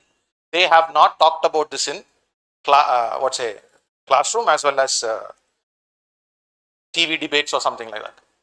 What is happening here? What is coming out of you? It's not blood. It is a possible life. A possible life. So that 7 days is considered as death. If semen and sperm was present there, it was a possible life. Let it be any religion you take now. During the time of death, will you allow those people to roam around? We call those days of mourning. We sit and cry. M-O-U-R-N-I-N-G. Mourn. You cry. Basically, in our ancient traditions also, what did we do? When the women are in menstrual cycle, we give them rest. Now, even court has come to the level of glorifying that and giving you menstrual leave. Then why are you blaming Hindu tradition? We also gave the women, and we take Sunday holiday.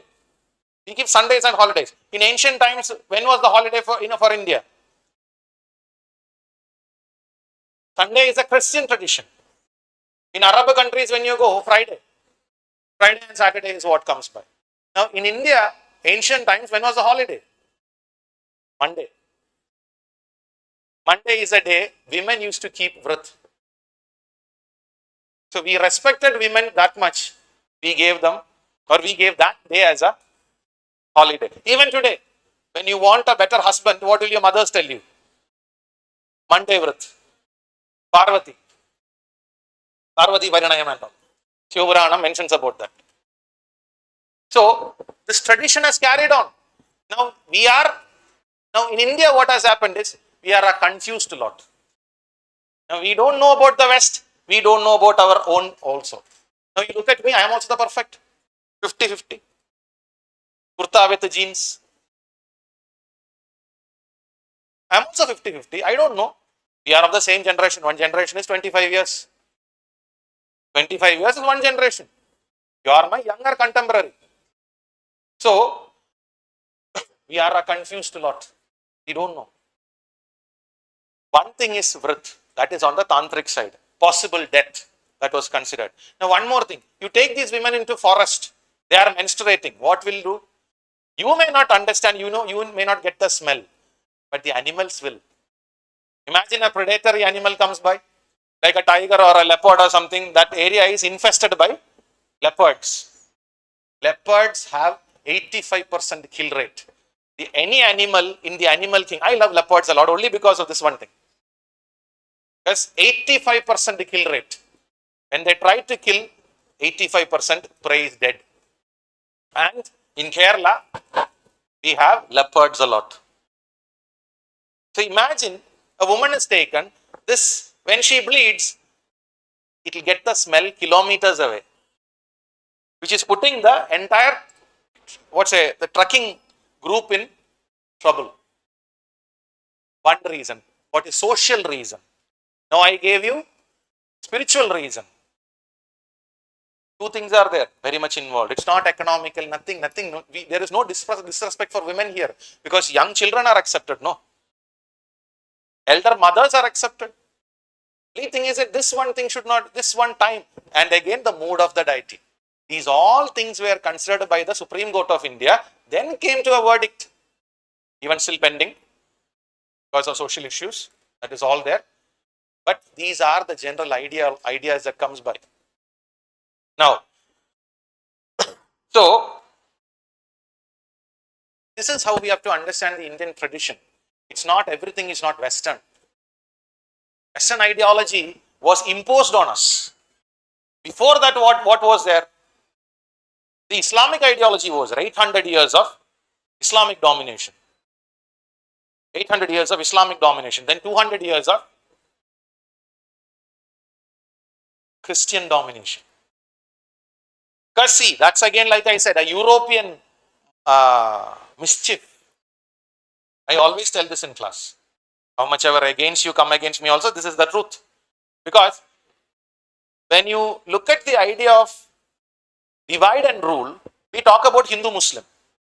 Who divided Hindu and Muslim? Why do you say British here? When you are giving the same group of people, Indians, dividing them in the line of religion, Hindu and Muslim, third party's religion, why are we not considering? Then this two will turn against the third. Imagine when you say Hindu and Muslim was divided by Christian, there the Hindu and Muslim will become one. Turn against. This is the truth, no? See how beautifully they, even faculties don't know this. I mean, for that we should sit and think. When you get married, you won't have the time to think. So, saying that. Now itself you would have understood, no? I have all the time in the world to think. I am dangerously happy. That's what I always say. I am dangerously happy. Anyway, we'll come to that.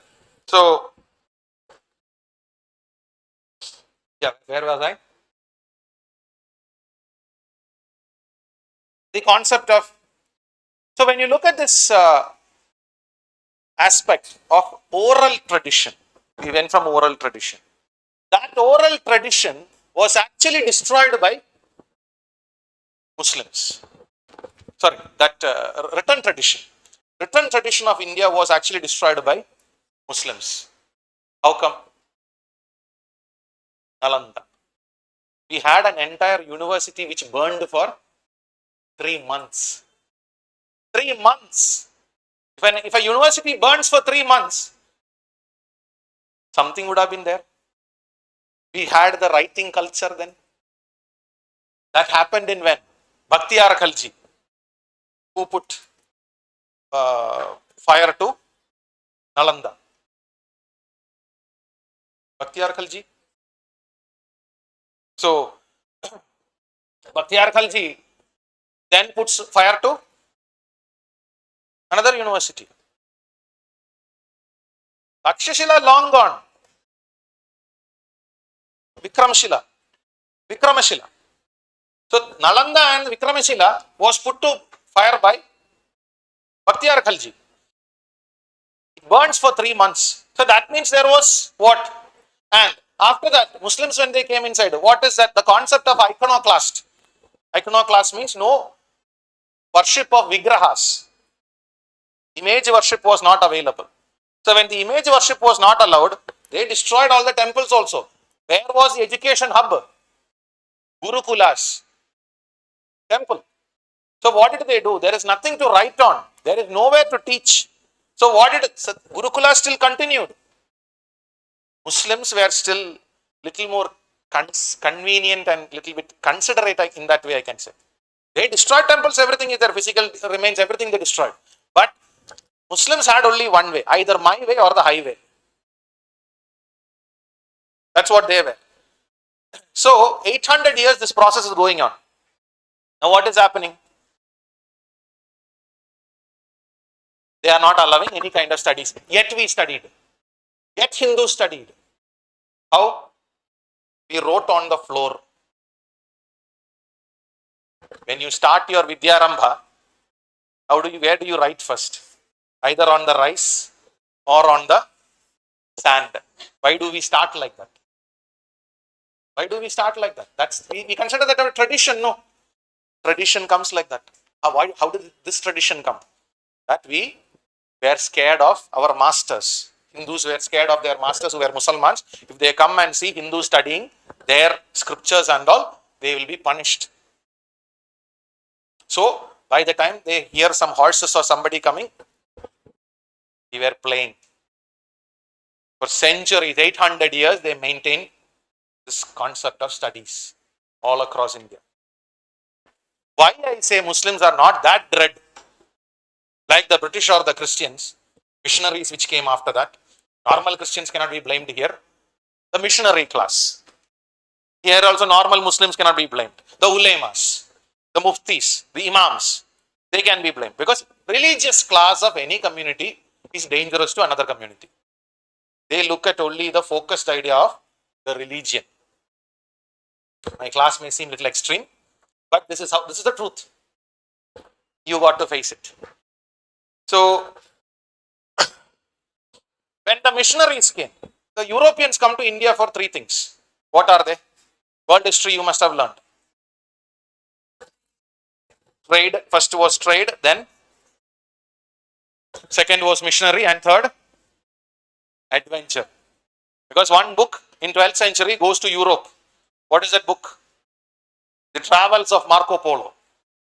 Travels of Marco Polo literally puts the idea of imagination or the imaginative ideas into the minds of Europeans, that such huge palaces, gold, Kublai Khan, India, Pandya, everything.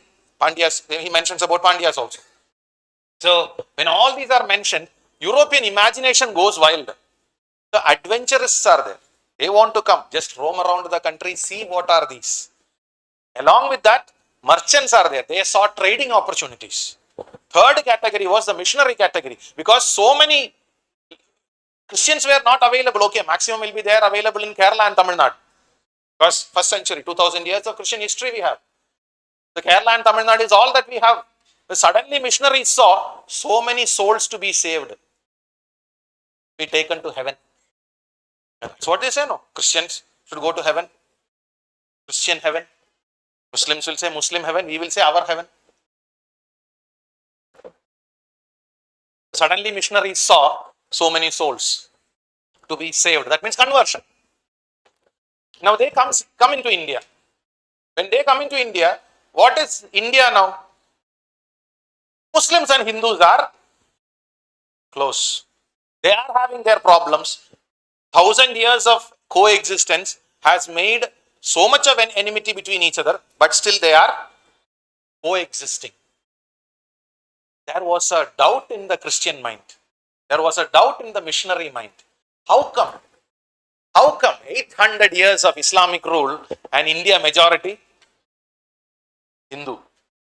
Nowhere in the world, wherever Muslims have gone, this idea exists. Nowhere in the world, wherever Muslims have gone, this idea will exist, because the entire area has become Islamized. But here alone, Hindu. How come this happened? This came into the Christian mind. So like I said, they first checked what is the attitude of Muslims. Of course, Christians from the Europe understood Muslims, because Christian Islamic wars, crusades, that was there. You must have learned about crusades in Renaissance time. 3 crusades are very important. Up to 14 crusades were there. So they are fighting in that, and they understand the Muslims very well.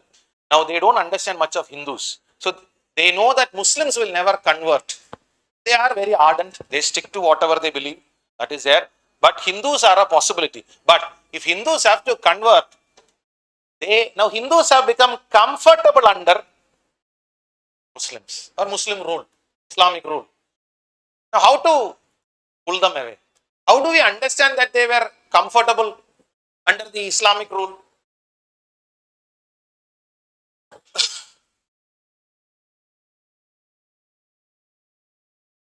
How were they comfortable? Just let's take Sultanate period. Sultanate period, how many sultans? Total. First one, slaves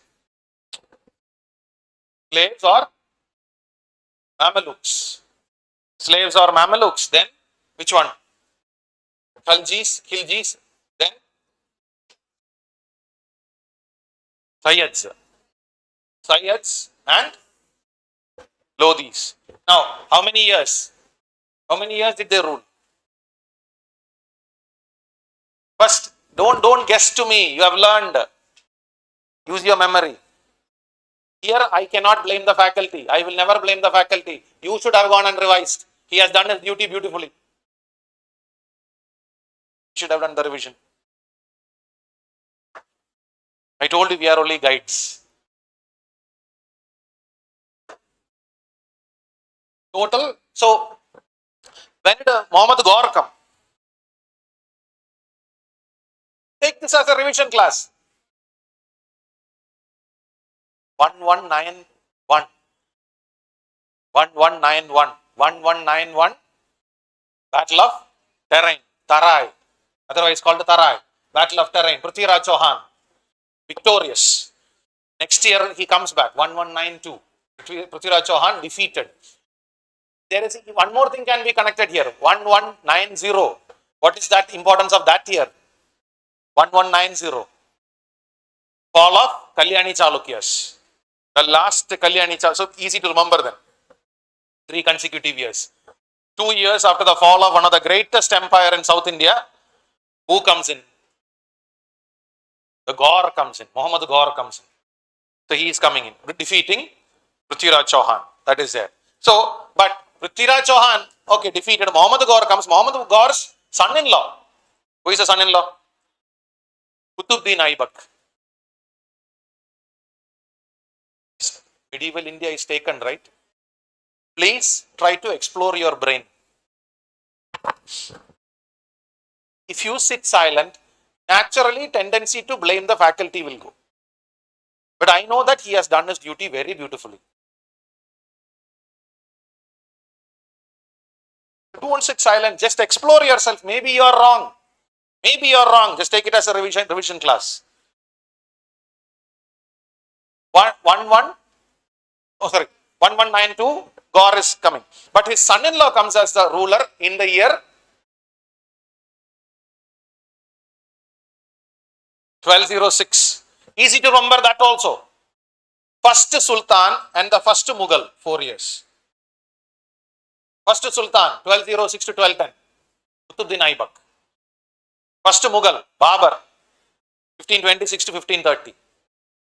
If you connect like that 4, somewhere you will remember, both are 4 years. Somewhere you can pull in the years. By heart you don't have to. So, 1206 to which year? No, I am asking about this entire. Up to Lodi. When are Mughals coming? 15. How many years? All on an average, round about how many years? 300 years. 300 years. And 1526 to 1857. Who is there? One family. One family is ruling for almost how many years? 350 years. Almost 350 years. 5 different families. What is the reason? What is the reason? Nothing. Mughals went in for one thing that the sultans did not. What is that?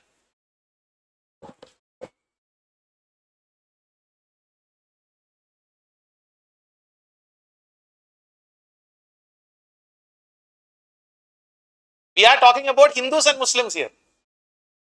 Just understand this simple thing. Hindu support. Hindu appeasement. Majority cannot be ruled by minority without the support of majority. So, when you look at sultans, hardly we see 1 or 2 sultans who were great, who supported Hindus. Muhammad bin Tughlaq. Whatever, you must have learned the 5 troubles that he made. Muhammad bin Tughlaq, shifting of capital, token currency, then Karachal, the invasion of the Khorasan region, invasion of the Karachal region, taxation of the Doab region, 5 different mistakes he will do. So these five, when you talk about, okay, leave it. But still, he was able to survive because of Hindu. Because he is the first Sultan to celebrate most of the Hindu festivals. Holi, Diwali, Dasara, Basant Panchami, then Navroz, Moharram. Not Hindu also, Parsi, Shia, every festival he celebrated. So he had the support of the people, whatever it was. Now, sultans generally did not appreciate Hindus near them. In general, they were very, what? Anti-Hindu or intolerant, we can say. Mughals are not like that. Babur did not have time. Babur killed many Hindus that because invading. He's a conqueror. He's not from India also. He doesn't understand Hinduism. Humayun did not have that time because he was thrown outside by the Sur dynasty. Then again he comes back. Within 1 year he is dead. Akbar. Akbar was born in India. Akbar was born in a Hindu family. Where? Amarkot, Sindh, in the palace of Raja Birsala. 15th October 1542. It was a Sunday. It was a Sunday when Akbar was born. That is important. That is important for in our history. Why? What is the reason? That is also important. 1542, October 15th and all you leave. But Sunday he was born is very important. He was born on a Sunday. Jahangir, when you come to learn about Jahangir, Jahangir forbade animal slaughter on 2 days. Question this is. Jahangir forbade animal slaughter on 2 days. Sunday, Thursday. What are the importance of Sunday and Thursday? Sunday was the day Akbar was born. Since his father was born on Sunday, he completely disallowed animal slaughter. Thursday was the day Jahangir was coronated. You don't know, you can add these points. Don't look at me. I know I am handsome. You look in your book. Take down lecture notes. Simply by looking at your face, like I have told you. It's nice to listen to history. She's like a beautiful woman or a woman with a lot of information. But the moment you walk out of this classroom, she also will walk away. So, notes are very important for history. Notes are very important.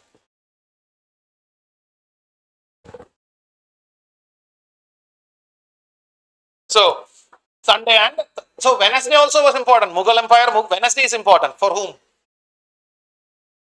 Shah Jahan. Shah Jahan, Wednesday was important. Why? Because again the day of his coronation. So he gave importance to Wednesday. Another importance of Thursday is there. Jahangir Thursday and Sunday. Shah Jahan Wednesday. Another importance of Thursday comes by in Mughal Empire. Which one? Akbar. Akbar. Now what I am talking is about toleration. What I am talking is about toleration. Yes. Muslim ruler accepting Hindus into their accord. So that is toleration only. This he learned on Thursdays. He learned on Thursdays. He had a day to study. Akbar had a day to study. His day of studying was Thursday. He used to go to a particular building, Ibadat Khana, the hall of worship. Ibadat Khana is otherwise called as the hall of worship. In Ibadat Khana, he used to sit and study every Thursday. With that, what concept evolves? Because of studying all the religion, and who was his mentor? Who was the mentor of Akbar? Very important personality. Mir Abdul Latif. Mir Abdul Latif. Who was the teacher of Akbar? Just try. If you don't remember also, just try. Bairam Khan was a mentor. Bairam Khan was like a father itself. Bairam Khan was political, social, cultural, everything. But when it comes to educational, these two characters are important. First one, chief mentor of Akbar was, I mentioned now, who? Mir Abdul Latif. The teacher of Akbar is Mullah Pir Muhammad. Mullah Pir Muhammad. Mullah Pir Muhammad also was connected with what? Again, that was a question. After Bairam Khan, who takes over the rule? Regency. Akbar was a young boy. After Akbar's regency, two people are there. Two groups are there. First one, Bairam Khan, 1556 to 1560. 1556 to 1560, regency of Bairam Khan. Bairam Khan will rule because Akbar is young, because he has not reached 20 years of age. 18 is modern day, 20 years then. So before him reaching, Bairam Khan is sent to Makkah, where he is killed on the way. Gone. After that, who becomes the ruler? They are called as Petticoat Party. Petticoat. Petticoat is owned by? Petticoat is owned by whom? Men. Women. Because his mother and his foster mother will take over charge. Mahamanga and Hamida Banu. And under them, men will be there.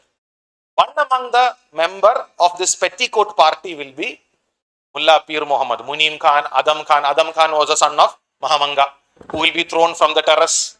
Must have seen in Najoda Akbar, who will be thrown, his neck will be broken. Till he dies, he will be thrown from the terrace. That same person was also part of Petticoat Party. So after Petticoat Party taking over the rule, they were so discouraging. Akbar suspended the Petticoat Party, and from 1561 he will take control into his own hands. 61-62, Akbar will take matters into his own hands, and then what he will do? 62 onwards till 1605, it is Akbar's rule. That comes back. This is how Akbar's rule. 3 divisions are there in Akbar's rule.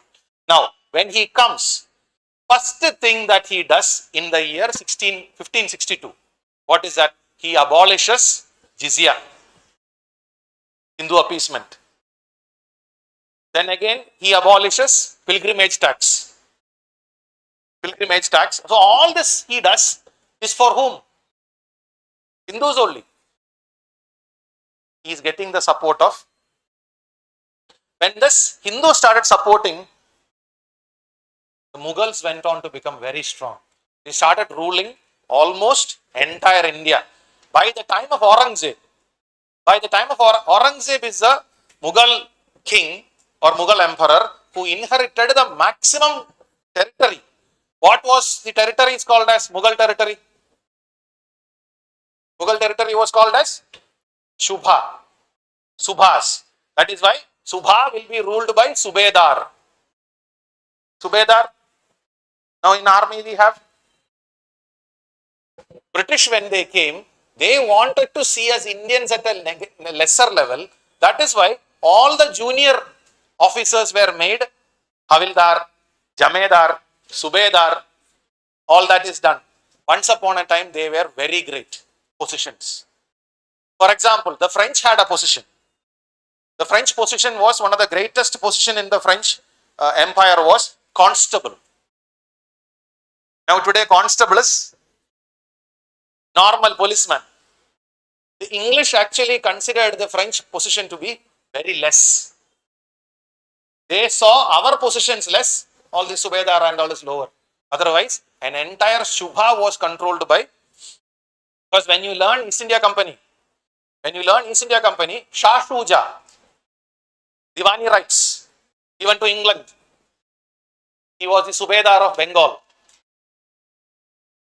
One Shubha. So how many Shubhas were there with Aurangzeb? 21 Shubhas. 21 Shubhas were there with Aurangzeb. So that big an empire it was. Because of whom? Hindus. Okay, we can say indirectly Akbar, because Akbar began what? Hindu appeasement. Because of it. And Aurangzeb comes what? Dismisses of every Hindu. Unceremoniously. What is happening? They all go away. What is happening? After Aurangzeb, breakup of Mughal Empire. Now, Mughal Empire would have died long before. One person would have lived 10 more years. Who is that person? Baji Rao. Baji Rao first. Unfortunately, we are given movies showing our greatest heroes to be hopeless lovers. Bajirao had many Mastanis in his life, not just one Mastani or something. There are Hindu rulers who married Muslim women. There are Muslim rulers who married Hindu women also. Bajirao had many wives or women in his life. Among them, just one was he did not love out of heartbreak or something. If I see the director, I will slap him left and right. Bajirao was such kind of a warrior, he never was defeated in one single battle. He ran from left, right, east, west, south, north in India, Maratha. Understand, when Marathas fell, India went under the jackboots of British. The greatest power ever to rule India, Maratha. When Maratha, it is the Maratha who kept the Mughals also alive. Once ardent enemies. Who are they? Aurangzeb and Chhatrapati Shivaji. But later on, when it comes to Shah Alam II, Shah Alam II was thrown out of Delhi. For 12 years, Shah Alam II roamed around Delhi. He couldn't enter. Two people were very important for that. Who all? Who scooped out the eyes of Shah Alam II? Sayyid brothers, long dead brother. Sayyid brothers died in Muhammad Shah itself. Muhammad Shah Rangila. He kills both Sayyid brothers. I am talking about Shah Alam II. His eyes were scooped out. Ghulam Khadar.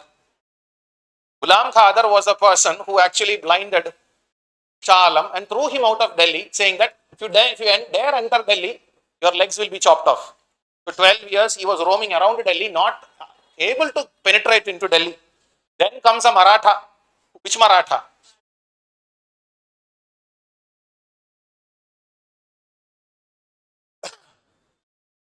Mahadaji Sindhya. Mahadaji Sindhya. Mahadaji Sindhya will come, remove all the obstructions for the Mughal emperor. Maratha, who was an enemy once upon a time. He comes, uplifts the Mughal emperor, saying, for the integrity of India, you are necessary.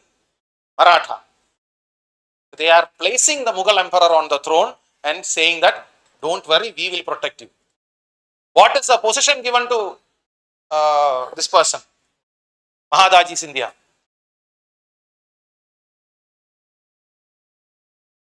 Wakili Mutlaq. Wakile Mutlaq.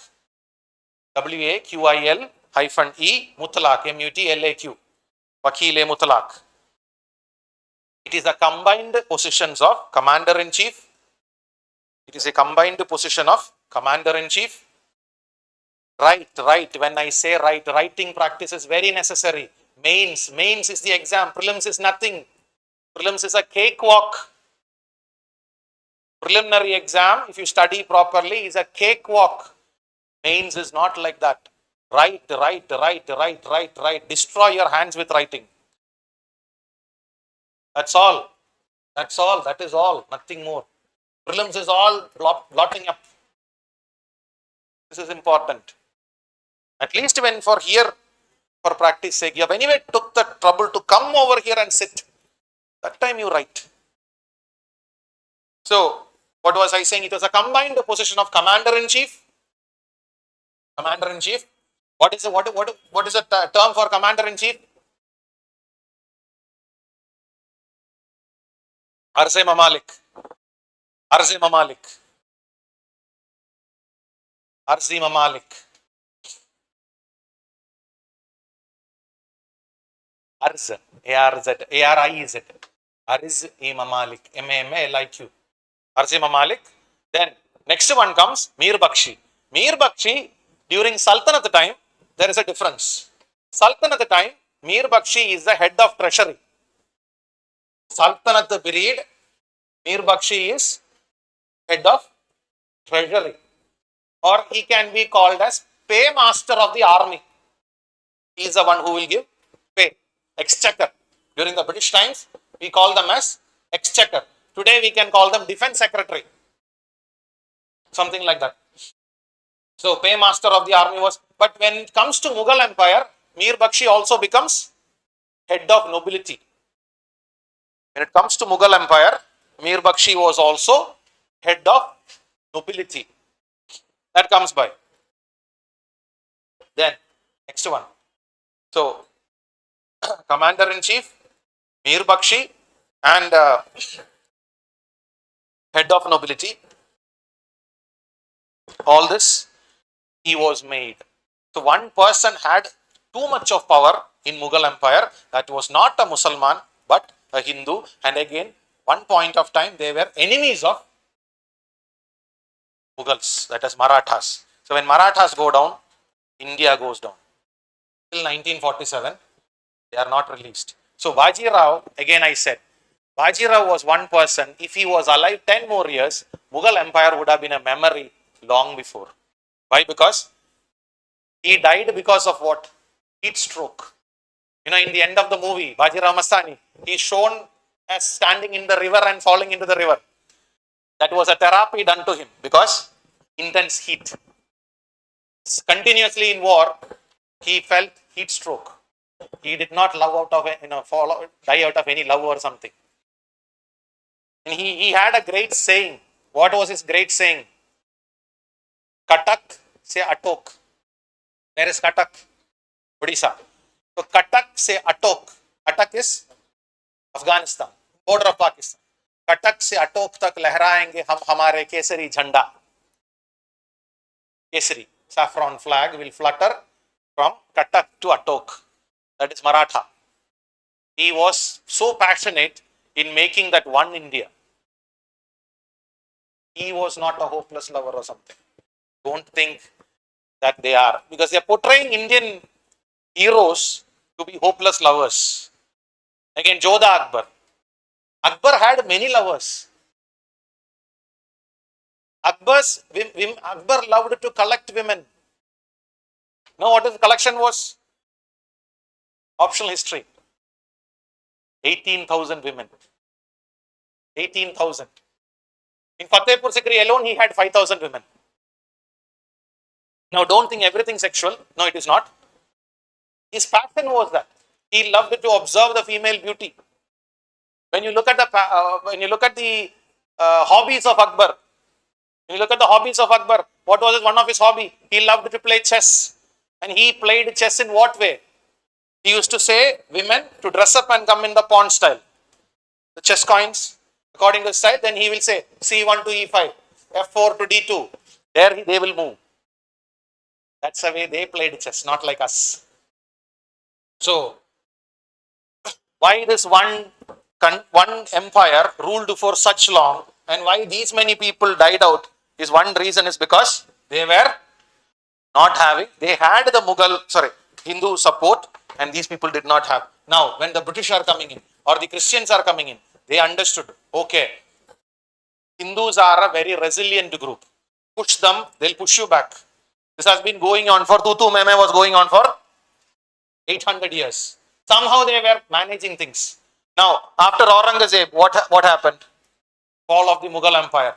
Now, they are coming in. The British will immediately, or the Europeans will immediately bring the Hindus on their side. Isolate the Muslims. All throughout Indian history when you study, whenever you study, default you can see that. Whenever there is a Muslim uprising, brutally crushed. Close your eyes and write. Muslim uprisings were all brutally crushed. Hindu uprisings will be one small slap, beta, ainda mat karna. Pacifying approach. Why? Because they understood this psychology. If Hindus are kept close, they can rule India. There's one identity you must default accept throughout Indian history. Modern times, especially medieval and modern times. Whoever had the majority support. Today, BJP. 2014 onwards, what? Hindus have been brought together. That's how BJP comes to power. Polarization. So, there's one thing that we have to learn. So, coming in. Yes, please. I didn't understand. Oh, after it's 1:30. You should remind me, not me. What time you have class? My class is told till 1:30. Next class is? Yeah, okay. See, concepts has to be clear, nothing more.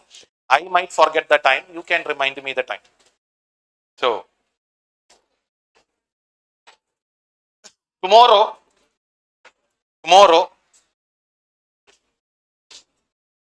a little bit on syllabus part. Now you got the trend of how my classes are going. A little bit of history will be taken.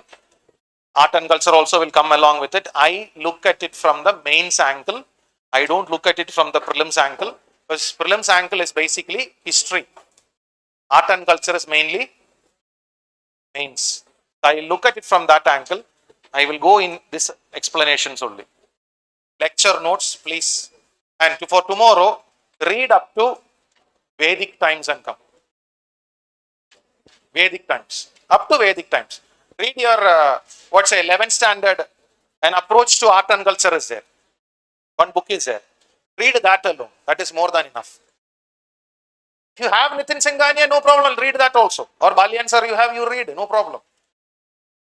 But 11th standard approach to art and culture is there. Read that book. See you then.